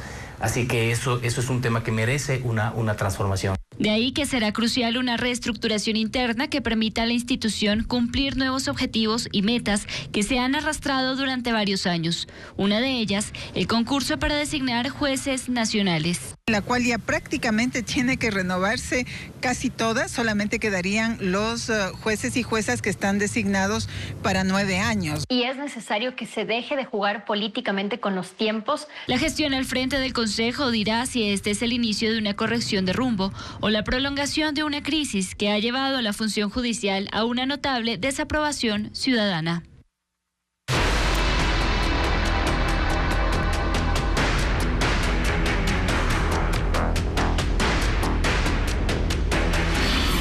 Cárceles. Un reglamento efectivo. Un nuevo reglamento reglamento para el sistema de rehabilitación recoge normas dispersas y las unifica en un solo cuerpo. En ese documento, según especialistas en seguridad penitenciaria, hay avances para que se vean mejoras en el sistema. Diego Puente con los detalles. El gobierno busca mejorar el sistema penitenciario. Para ello aprobó en marzo una ley y este jueves su reglamento con el fin de tener mayor control en las cárceles, evitar que los presos se agrupen por bandas e incluso dar un tratamiento especial a quienes están enfermos dentro de las prisiones. La pregunta es si esta nueva normativa dará los resultados esperados. Este reglamento lo que viene a hacer es a organizar el sistema penitenciario para un mejor desarrollo de las actividades que ayuden a las demandas de los privados de libertad. Con la ley y el reglamento, dice Villarreal, habrá más orden y seguridad en las cárceles al determinar niveles de riesgo y clasificar a los presos por peligrosidad y no por bandas. Eso, añade, evitará nuevos enfrentamientos, pero advierte que más allá de lo que está escrito, el reto es que se lo cumpla. Es importante crear leyes, reformar leyes, pero también ejecutarlas, porque ya el gobierno las ha entregado. Ahora queda el reto a la máxima autoridad de quien está administrando o vaya a administrar el SNAI para crear estos espacios con su equipo de trabajo calificado. El reglamento incorpora a actores privados para que se sumen a la rehabilitación con donación para los talleres en donde cumplen actividades los presos. Quedan pendientes de algunas medidas que el gobierno anunció, como la pretensión de que los presos trabajen por su comida. En el reglamento no consta nada al respecto. Ahí se detalla que los presos que buscan beneficios penitenciarios pueden pertenecer a un eje de rehabilitación, como el laboral y el deportivo. Una de las disposiciones del nuevo reglamento para el sistema penitenciario del país menciona que las cárceles deberán contar con inhibidores de señal que funcionen las 24 horas para evitar que los reos usen teléfonos celulares. Sí se permitirán, en cambio, cabinas o teléfonos en áreas comunales, pero las conversaciones podrán ser grabadas. Eso lo explica Luis Alfredo Zúñiga. Son incontables los celulares, cables para internet, enrutadores y más que se han encontrado en las cárceles, objetos que además de ser ilegales en los reclusorios, son la vía para que los reos sigan delinquiendo desde sus celdas, según ha señalado el gobierno en varias declaraciones públicas. El reglamento emitido para normar el sistema penitenciario intenta bloquear toda comunicación no autorizada y para ello dice que la SNAI deberá emplear tecnología que incluya el bloqueo o inhibición de señal. Este sistema operará las 24 horas del día, cubrirá frecuencias de telefonía móvil y datos, no afectará el funcionamiento de teléfonos públicos y deberá ser instalado por personal capacitado. En algunas cárceles sí estará permitido el uso de cabinas o teléfonos públicos que serán instalados para que los reclusos puedan comunicarse con el exterior, pero siempre bajo supervisión. Estas cabinas solo pueden instalarse en áreas comunes. Se prohíbe en lugares cerrados como pabellones y celdas. Cuando un privado de libertad ingrese a una cárcel, deberá proporcionar la lista de las personas con las que tendrá comunicación, un máximo de 10 números telefónicos, incluyéndole sus abogados. La SNAI hará un registro de las voces y las conversaciones podrán ser monitoreadas o grabadas cuando se considere necesario para la seguridad penitenciaria. Se afirma que la conversación con defensores técnicos será confidencial, pero a la par indica que cualquier diálogo puede ser interrumpido si hay una alerta de seguridad. Una nueva normativa para las cárceles y que necesita la implementación de una serie de protocolos, presupuesto y control constante para su ejecución. La Organización Mundial de Meteorología alertó este viernes que a mediados de este año podría formarse el fenómeno del Niño. Sin embargo, los organismos oceanográficos de Ecuador aseguran que las condiciones aún no son suficientes para confirmar su presencia en el país. Diego Cuenca explica las probabilidades del impacto en Ecuador. Las temperaturas en el Océano Pacífico están aumentando rápidamente y es el principal indicador para que los científicos sospechen que habrá un fenómeno del Niño en junio de ese año. Por eso la Organización Mundial de Meteorología, OMM, ese viernes en sus redes sociales alertó: Se prevé un fenómeno del Niño a partir de mediados de 2026, que afectará a los patrones globales de temperatura y precipitaciones. Según la actualización climática estacional global de la OMM, los modelos indican que podría ser un fenómeno intenso, pero el oceanógrafo José Luis Santos sostiene que en abril es la peor época para confirmar que habrá un fenómeno del Niño.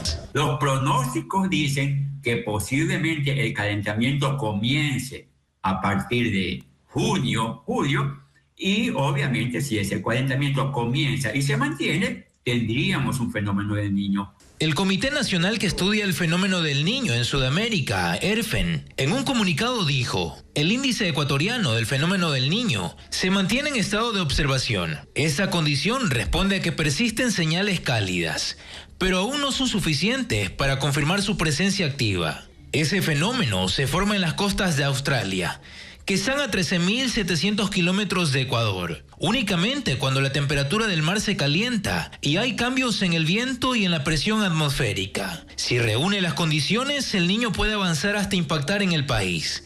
Pero también puede ocurrir que su impacto solo se quede en la mitad de ese trayecto del Pacífico. Normalmente esas aguas calientes se propagan por medio de ondas, y más o menos esas aguas calientes, esas ondas, se demoran unos entre 10 y 15 días en llegar a nuestras costas, si es que llegan. El oceanógrafo aclara que si el fenómeno empieza a formarse en junio, no significa que en Ecuador caerán lluvias intensas en ese mes. Es más, probablemente hasta finales de año, la población ni siquiera lo note. Será ya cuando se acerque la temporada invernal del 2027, cuando los efectos comiencen a sentirse en las costas del Ecuador.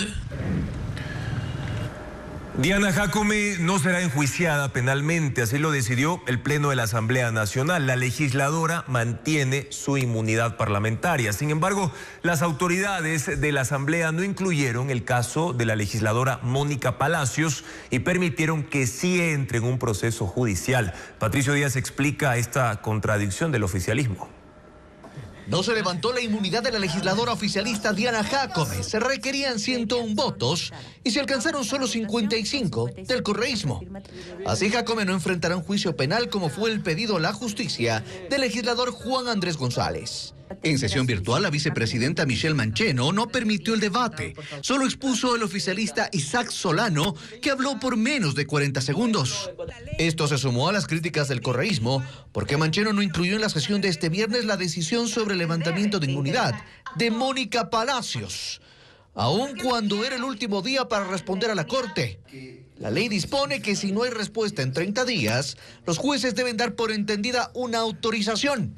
Es decir, Palacios sí tendrá que enfrentar un juicio penal. ¿Cuál es el odio? ¿Cuál es el tema en la discriminación que se está haciendo? Y yo lo que señalo al final es que se está violentando la Constitución, se está violentando la ley. Y esto sucede luego de que el presidente de la Asamblea, Nils Olsen, tampoco incluyera en las sesiones el levantamiento de la inmunidad de Juan Andrés González, también correísta, dejando pasar el plazo de 30 días. Olsen en esa ocasión hizo un anuncio sobre el tema. Cada vez que alguien dentro de la Asamblea Nacional intente usar la inmunidad como escudo para abusar del poder, me tendré aquí para recordarle algo muy simple. La ley es la misma para todos. Jacome hace diferencias entre la acusación en su contra y las del correísmo. Yo pregunto al señor González qué delito se le imputó. A diferencia de los casos de los otros asambleístas de Revolución Ciudadana que sí han imputado delitos. Sin embargo, el correísmo advierte que al vulnerarse la Constitución y la ley, se denunciará esto a nivel internacional. Lejos de la disputa entre oficialismo y correísmo, los otros asambleístas muestran su inconformidad.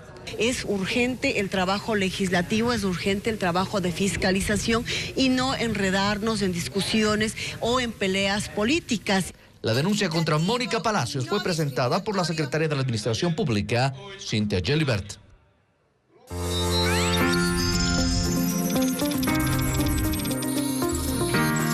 Tecnología llega gracias a Geely, diseñado para descubrir más. Un robot de ping-pong ha logrado un hito para la inteligencia artificial y la robótica al competir contra jugadores humanos de alto nivel incluso derrotarlos algunas veces. Además, los robots limpiacristales fabricados en China están conquistando el mercado mundial gracias a una avanzada tecnología. Revisamos las novedades tecnológicas con Ana María Palacios. Este robot de ping-pong llamado Ace se enfrenta a jugadores humanos de alto nivel e incluso logra derrotarlos en algunas ocasiones.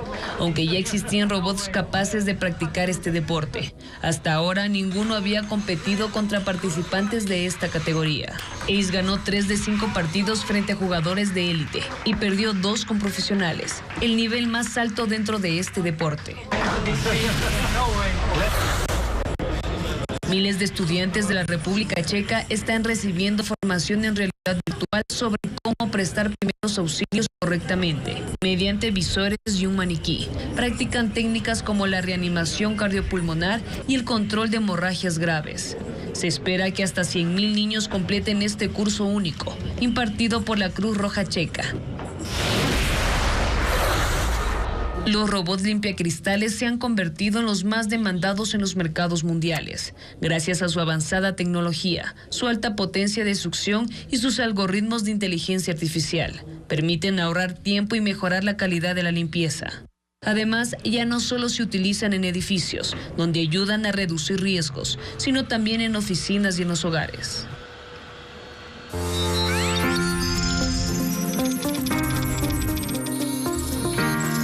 Tecnología llegó gracias a... Pensado para quienes van más lejos. Descubre Geely.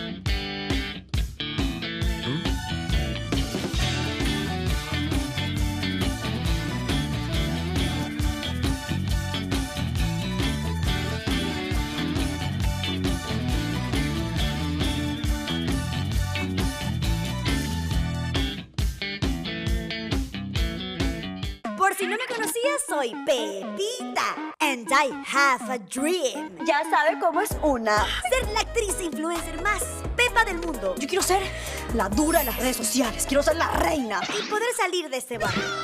Pero la plena es que no puedo porque tengo un papá chiro y tras eso un poco mentiroso. Yo prefiero ser un chiro feliz que un choro por ahí. Dime la verdad, ¿quién es mi mamá? Pero aún así, sin madre y todo, yo voy a salir adelante. Y todos se darán cuenta de eso. ¡Un príncipe azul! ¡Eh! ¡Pepita! Hasta los alineados. Cholito Forever, martes 10 de marzo, 9 de la noche. Cuando la noticia ocurre, nosotros ya estamos ahí. El panorama acaba de cambiar de un minuto a otro. ¡Se cae, se cae! Porque eso que te importa está pasando ahora, mientras trabajas, mientras vuelves a casa, mientras nos escuchas. Se han detectado actividades de minería ilegal. Por eso nosotros no solo informamos, sino explicamos lo que sucede, desde donde pasa hasta donde tú estés. Quienes se preparaban para marchar se concentraban en el Parque Centenario. En Televistazo Estelar, la noticia completa, clara y a tiempo. Televistazo Estelar, 7 de la noche, aquí en Ecuavisa. Tripulación. Estamos listos para despegar. Activando propulsores. Oigan, chicos, cuidado, no se vayan. No pueden empezar sin mí. Hackers, con todo lo que te gusta, porque somos de otro mundo. Hackers del espectáculo. ¡Ah! Hackers, aterriza en tu casa todos los días a las 2 de la tarde. En el Ecuaverso me gustaría tener superpoderes.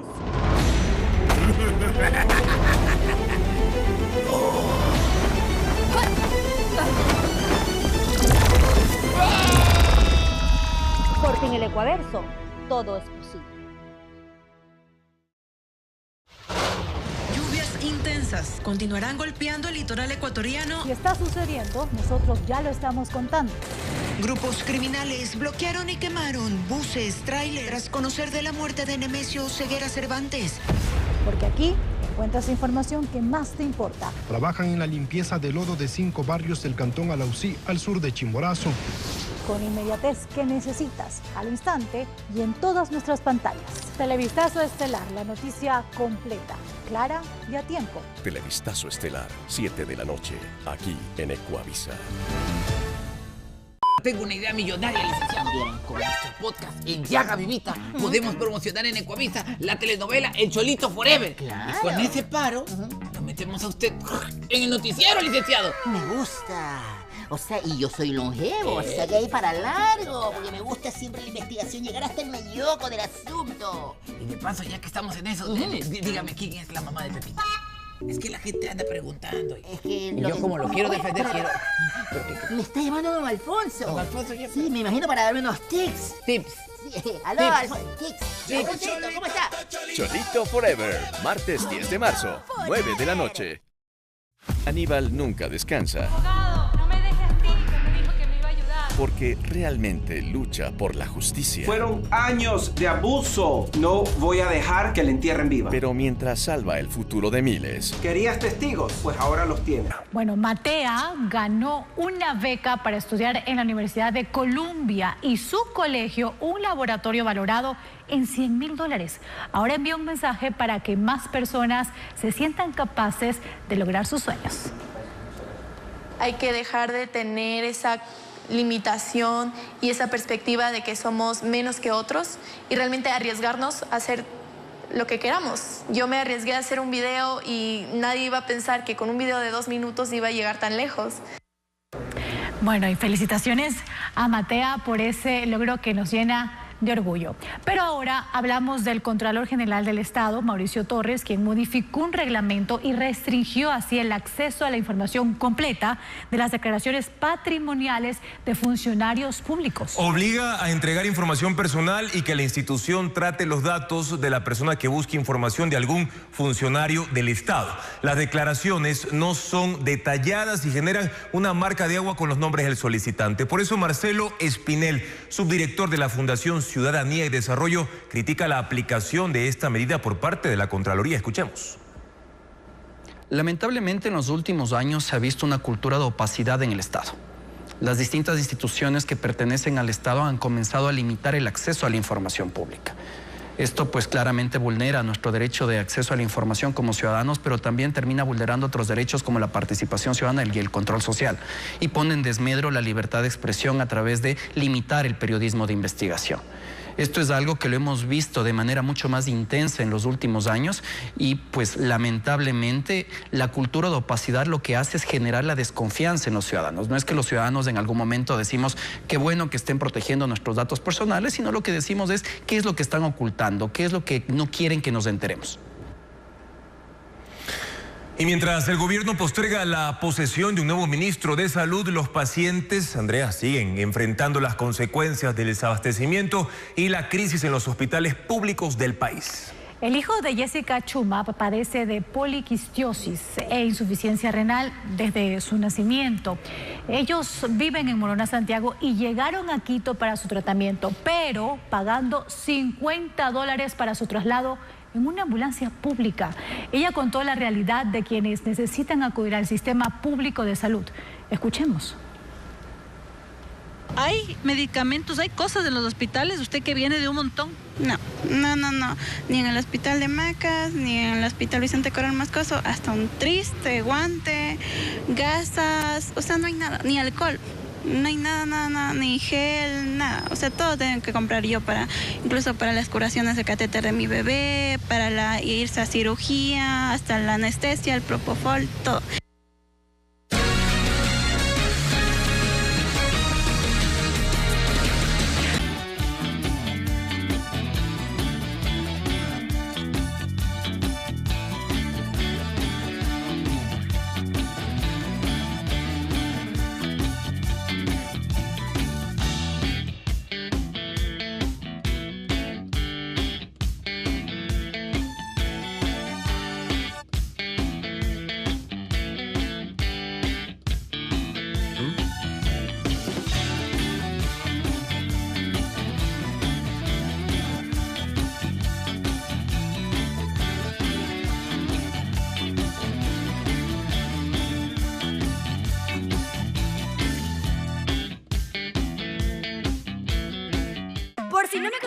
soy Pepita. And I have a dream. Ya sabe cómo es una. Ser la actriz e influencer más pepa del mundo. Yo quiero ser la dura en las redes sociales. Quiero ser la reina. Y poder salir de este barrio.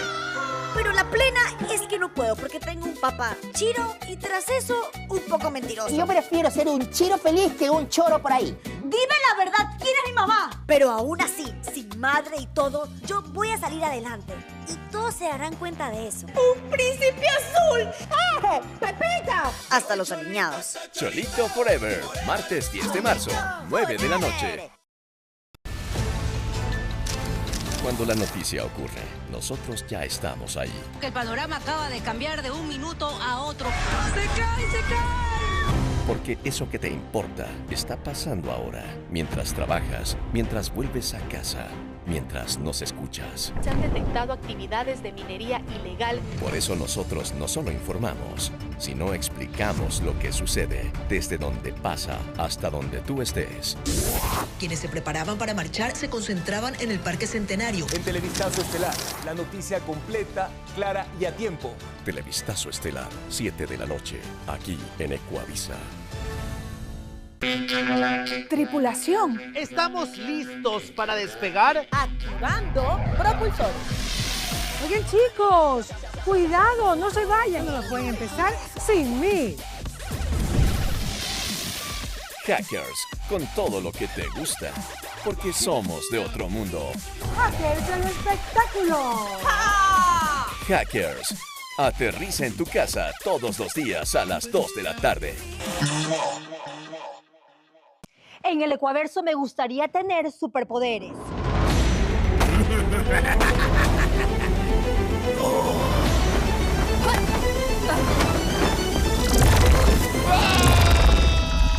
Porque en el Ecuaverso todo es posible.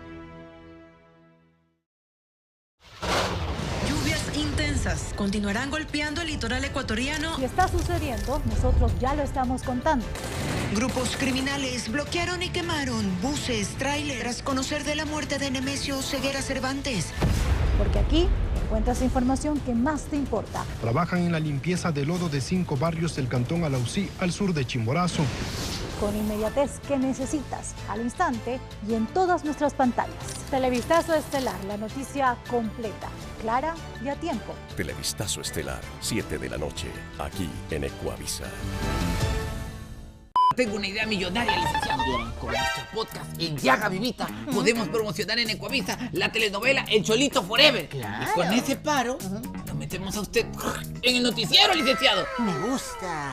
O sea, y yo soy longevo, o sea que hay para largo, porque me gusta siempre la investigación, llegar hasta el meollo del asunto. Y de paso, ya que estamos en eso, dígame quién es la mamá de Pepita.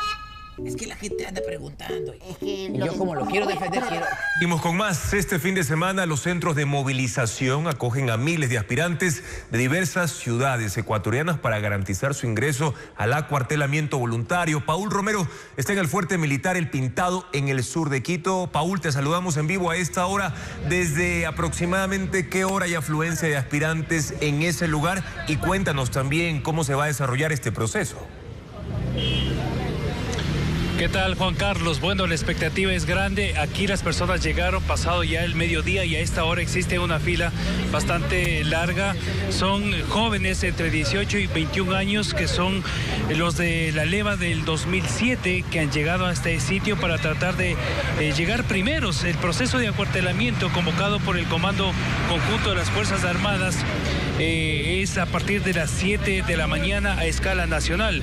Y lógicamente pues ustedes observan en las imágenes que por cierto están pegados a la sintonía de Ecuavisa los jóvenes que han llegado hasta este lugar para garantizarse ese cupo que les permita al menos durante un año estar dentro de las Fuerzas Armadas cumpliendo algunas actividades específicas, formación militar, entrenamiento, preparación académica, entre otros puntos importantes del proceso de formación. Son, de lo que se nos ha informado, 5.000 cupos y estos jóvenes que ustedes ven en las pantallas están en búsqueda de uno de los 5.000 cupos a escala nacional. Pero para conocer más detalles de este proceso, les presentamos el siguiente informe. La Dirección de Movilización del Comando Conjunto de las Fuerzas Armadas realizará este sábado y domingo el acuartelamiento militar voluntario para jóvenes entre 18 y 21 años. La selección será a escala nacional en diferentes bases, centros de movilización y unidades militares.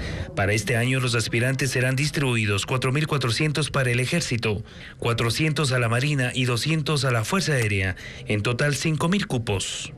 Los aspirantes deberán superar filtros para garantizar su ingreso, como antecedentes judiciales, exámenes médicos y clínicos para determinar aptitud física, pruebas de VIH, evaluaciones psicológicas, tests psicosociales y no tener tatuajes que identifiquen cercanía o pertenencia a organizaciones criminales.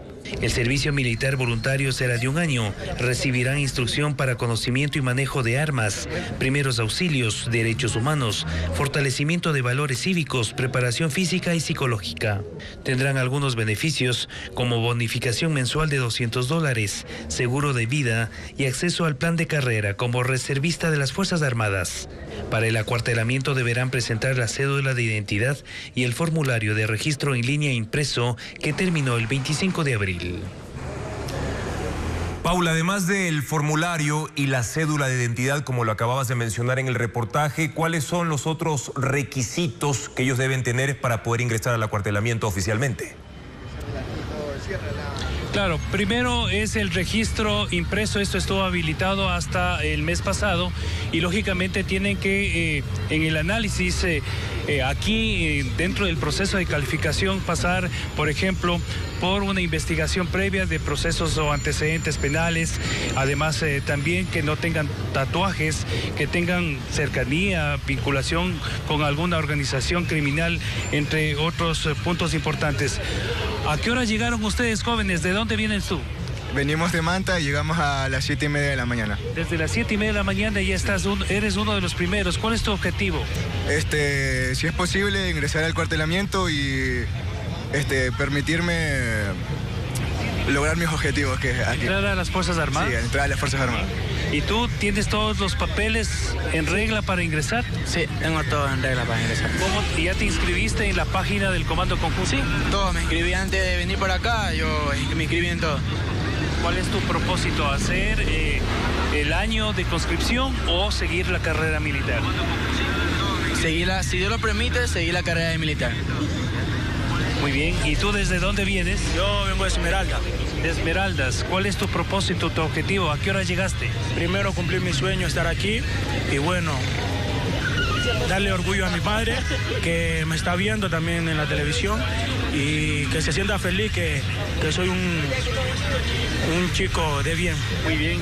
¿Tú de dónde vienes? Yo soy de aquí, de Quito. ¿De Quito? ¿Madrugaste también? Sí, también, a las 7 también entré acá. Muchas gracias. Es el testimonio de los jóvenes que están aspirando, lógicamente, a formar parte del proceso de acuartelamiento que empieza, insistimos, a partir de las 7 de la mañana, es sábado y domingo, y ustedes ven en las imágenes una larga fila aquí en el cuartel del Pintado.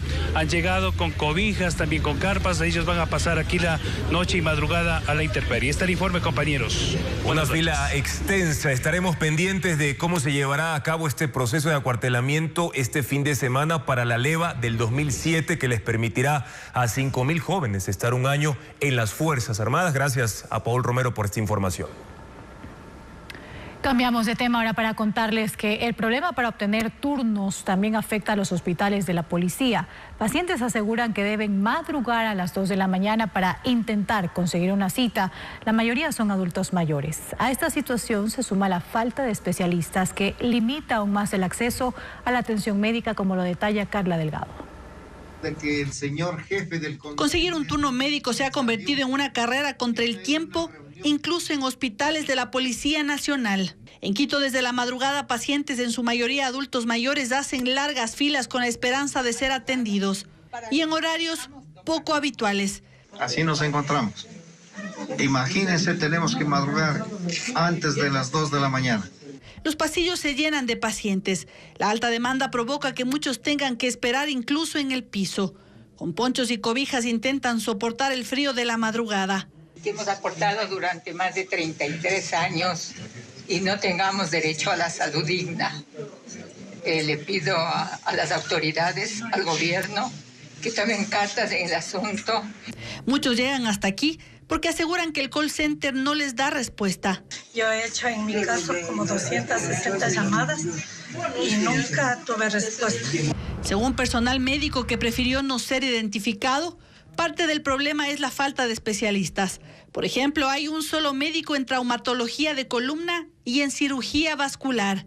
En áreas como ginecología y endocrinología, apenas hay 2 especialistas para la alta demanda. Incluso en oftalmología, donde hay 3 médicos, no se dan abasto, explicaron. A este hospital llegan pacientes de todo el país, personal policial activo, pasivo, Montepío y sus familias. A diario, más de 400 personas, pero solo se entregan alrededor de 100 turnos priorizando a adultos mayores y personas con discapacidad, contaron. La cifra de turnos asignados a través del call center no fue especificada. Televistazo solicitó una entrevista para abordar esta situación, sin embargo, desde el miércoles no hemos obtenido respuesta. Hablemos de música ahora porque el sonido acústico de las guitarras y de los requintos convocarán al público este fin de semana en varios espectáculos gratuitos en Quito y también en Riobamba. Mientras que en la capital Azuaya, la Sinfónica de la Universidad de Cuenca alista un recital también abierto al público. Diana León amplía los detalles en la agenda de este fin de semana.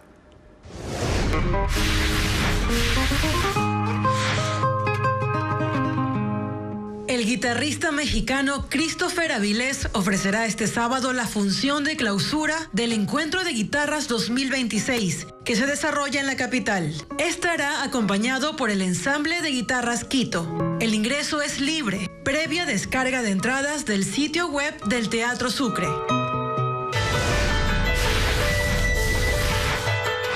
Serie de retratos fotográficos conceptuales hacen parte de la muestra Memoria Sensorial del Cacao, abierta en Guayaquil. Cada imagen pretende transmitir el aroma y el sabor del cacao como parte de la identidad guayaquileña. Se puede visitar este fin de semana desde las 10 de la mañana en el Museo Nacional del Cacao. El Teatro Alfonso Chávez Jara en Riobamba albergará el 9º Festival de Requintos. En la gala acústica, 5 jóvenes músicos ecuatorianos interpretarán varios temas en ese instrumento. El show arrancará a las 7 de la noche. El ingreso es libre. Este sábado, el Teatro Carlos Cueva Tamariz de la capital Azuaya será escenario de un recital sinfónico a cargo de la Orquesta de la Universidad de Cuenca. El repertorio incluye obras de gran fuerza expresiva del compositor ruso Tchaikovsky y el alemán Brahms.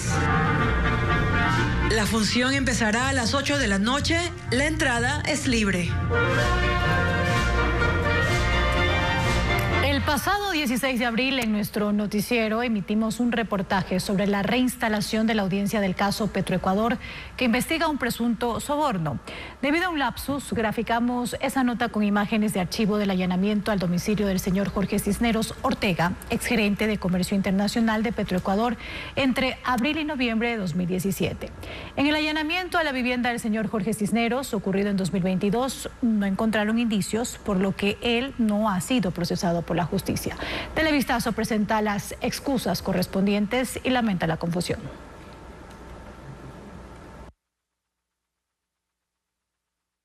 Llegó el nuevo Suzuki Across Hybrid.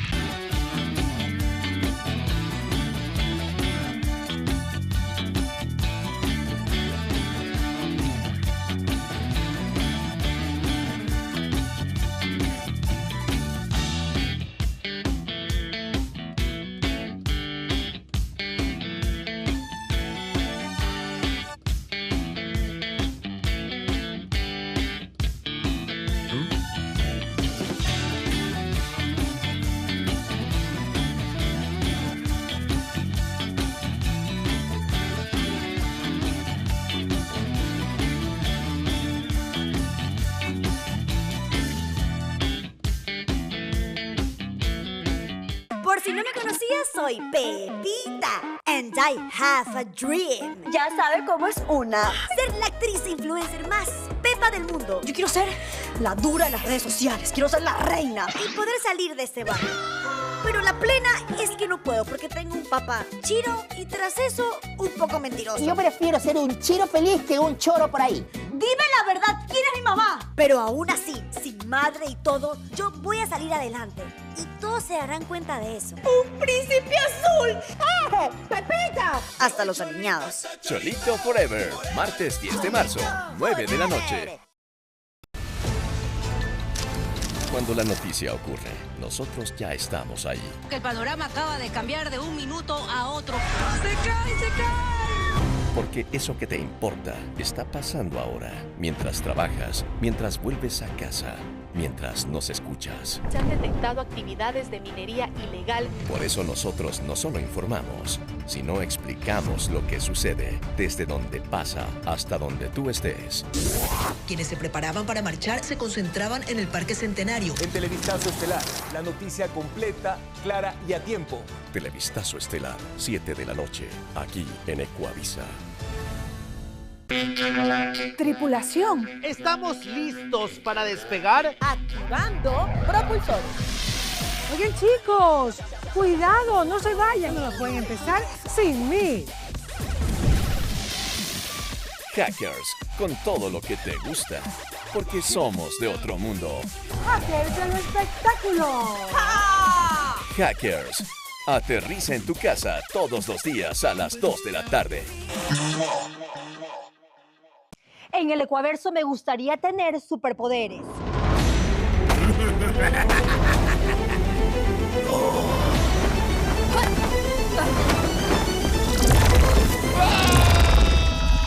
Porque en el Ecuaverso todo es posible.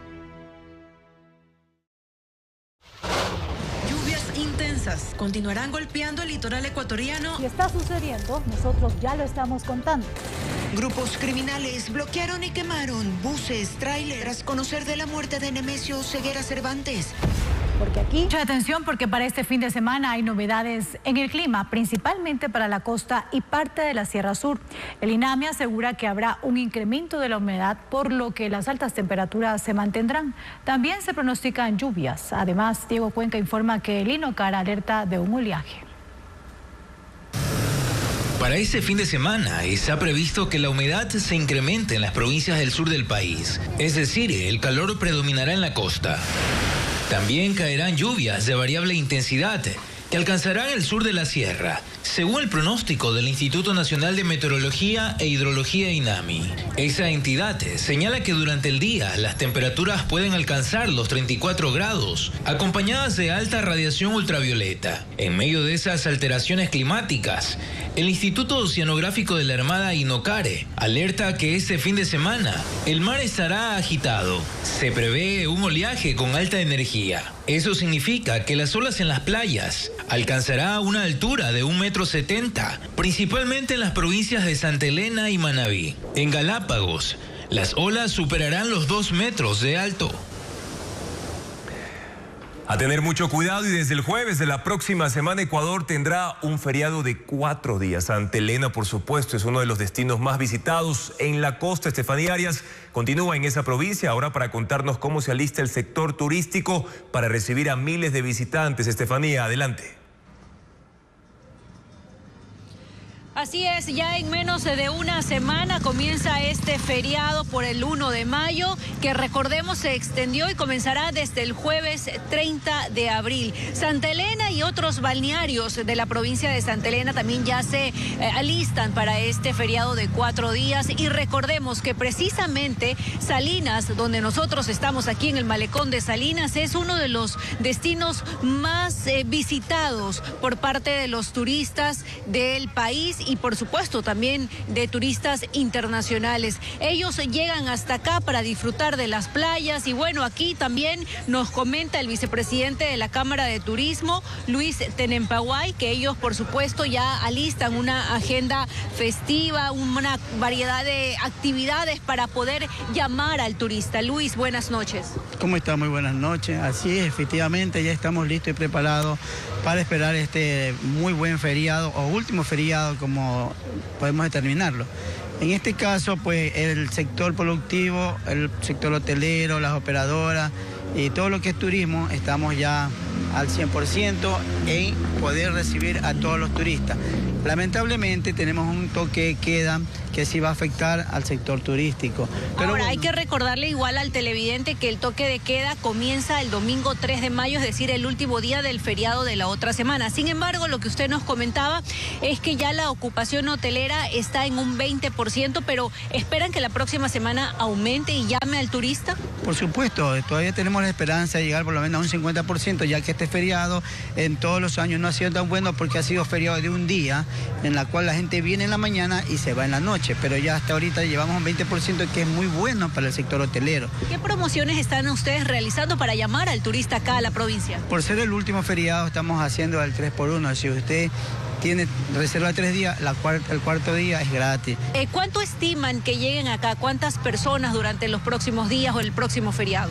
Bueno, con que lleguen 100.000 turistas a esta bella provincia, estaríamos muy contentos y diríamos que es un feriado exitoso para toda la provincia.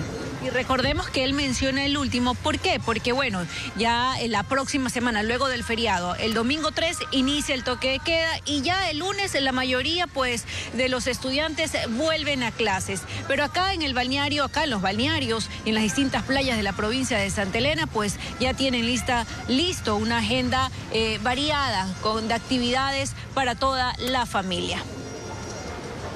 Gracias, Estefanía, por tu informe desde la provincia de Santa Elena y por supuesto las actividades que desde ya se están preparando para el feriado que arranca el jueves de la próxima semana en el contexto de un toque de queda.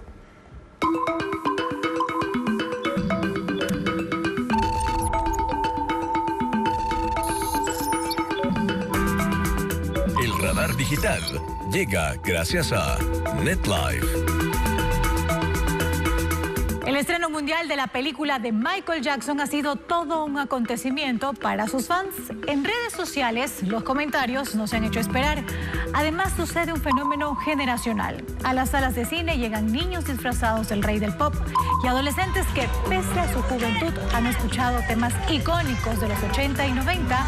Y no solo eso, arman coreografías llamando la atención de todos los asistentes.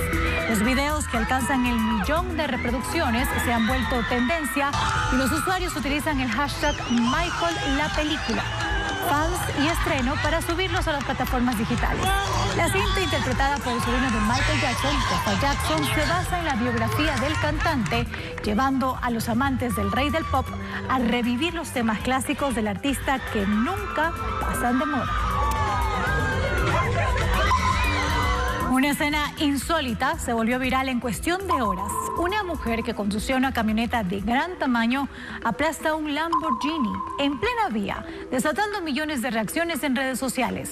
El video publicado en la cuenta del dueño del Lamborghini tiene 180.000 vistas, pero la noticia se ha replicado en miles de cuentas y los usuarios llevan la conversación con una mezcla de indignación, humor y análisis, ya que según los reportes el incidente habría ocurrido debido a los puntos ciegos del vehículo que impidieron a la conductora ver el auto deportivo.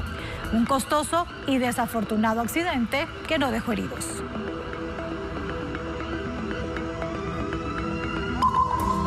La nueva canción de Karol G causa furor y es tendencia en redes sociales.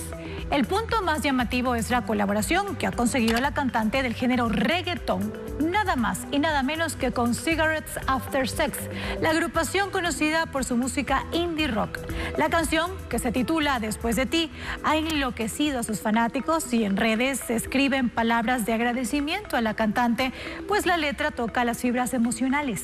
El video del tema, que fue interpretado a manera de estreno en el Festival de Coachella, tiene 13 millones de reproducciones en la cuenta oficial de Instagram de La Bichota.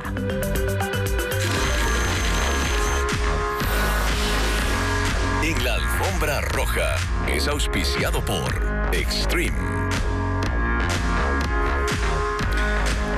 Se celebró la cuarta edición de Billboard Mujeres Latinas 2026 en Miami, una noche que puso en alto el talento femenino. Sobre el escenario brillaron grandes figuras como Julieta Venegas, Ivy Queen y Becky G, entre otras grandes artistas, quienes dejaron huella con su presencia y actuaciones. Veamos.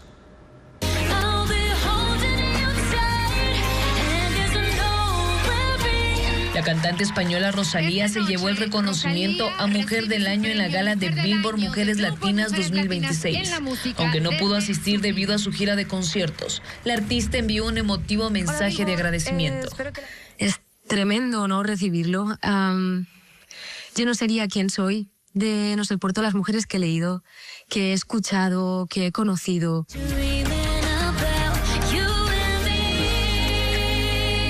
Becky G fue galardonada con el premio Impacto Global, destacando su influencia más allá de la música. Pero para mí también se trata de lo que pasa cuando se apagan las luces. Se trata de cómo me comprometo con mi comunidad, cómo represento mi cultura. La ceremonia se realizó anoche en Miami y Natalia Lafourcade fue la encargada de otorgar a Julieta Venegas el premio a la excelencia artística, reconociendo su trayectoria y aporte a la industria. Gracias a toda la gente que me ha acompañado a través de los años, escuchando y conectando con lo que hago. La puertorriqueña John Mico recibió el galardón a Artista Imparable.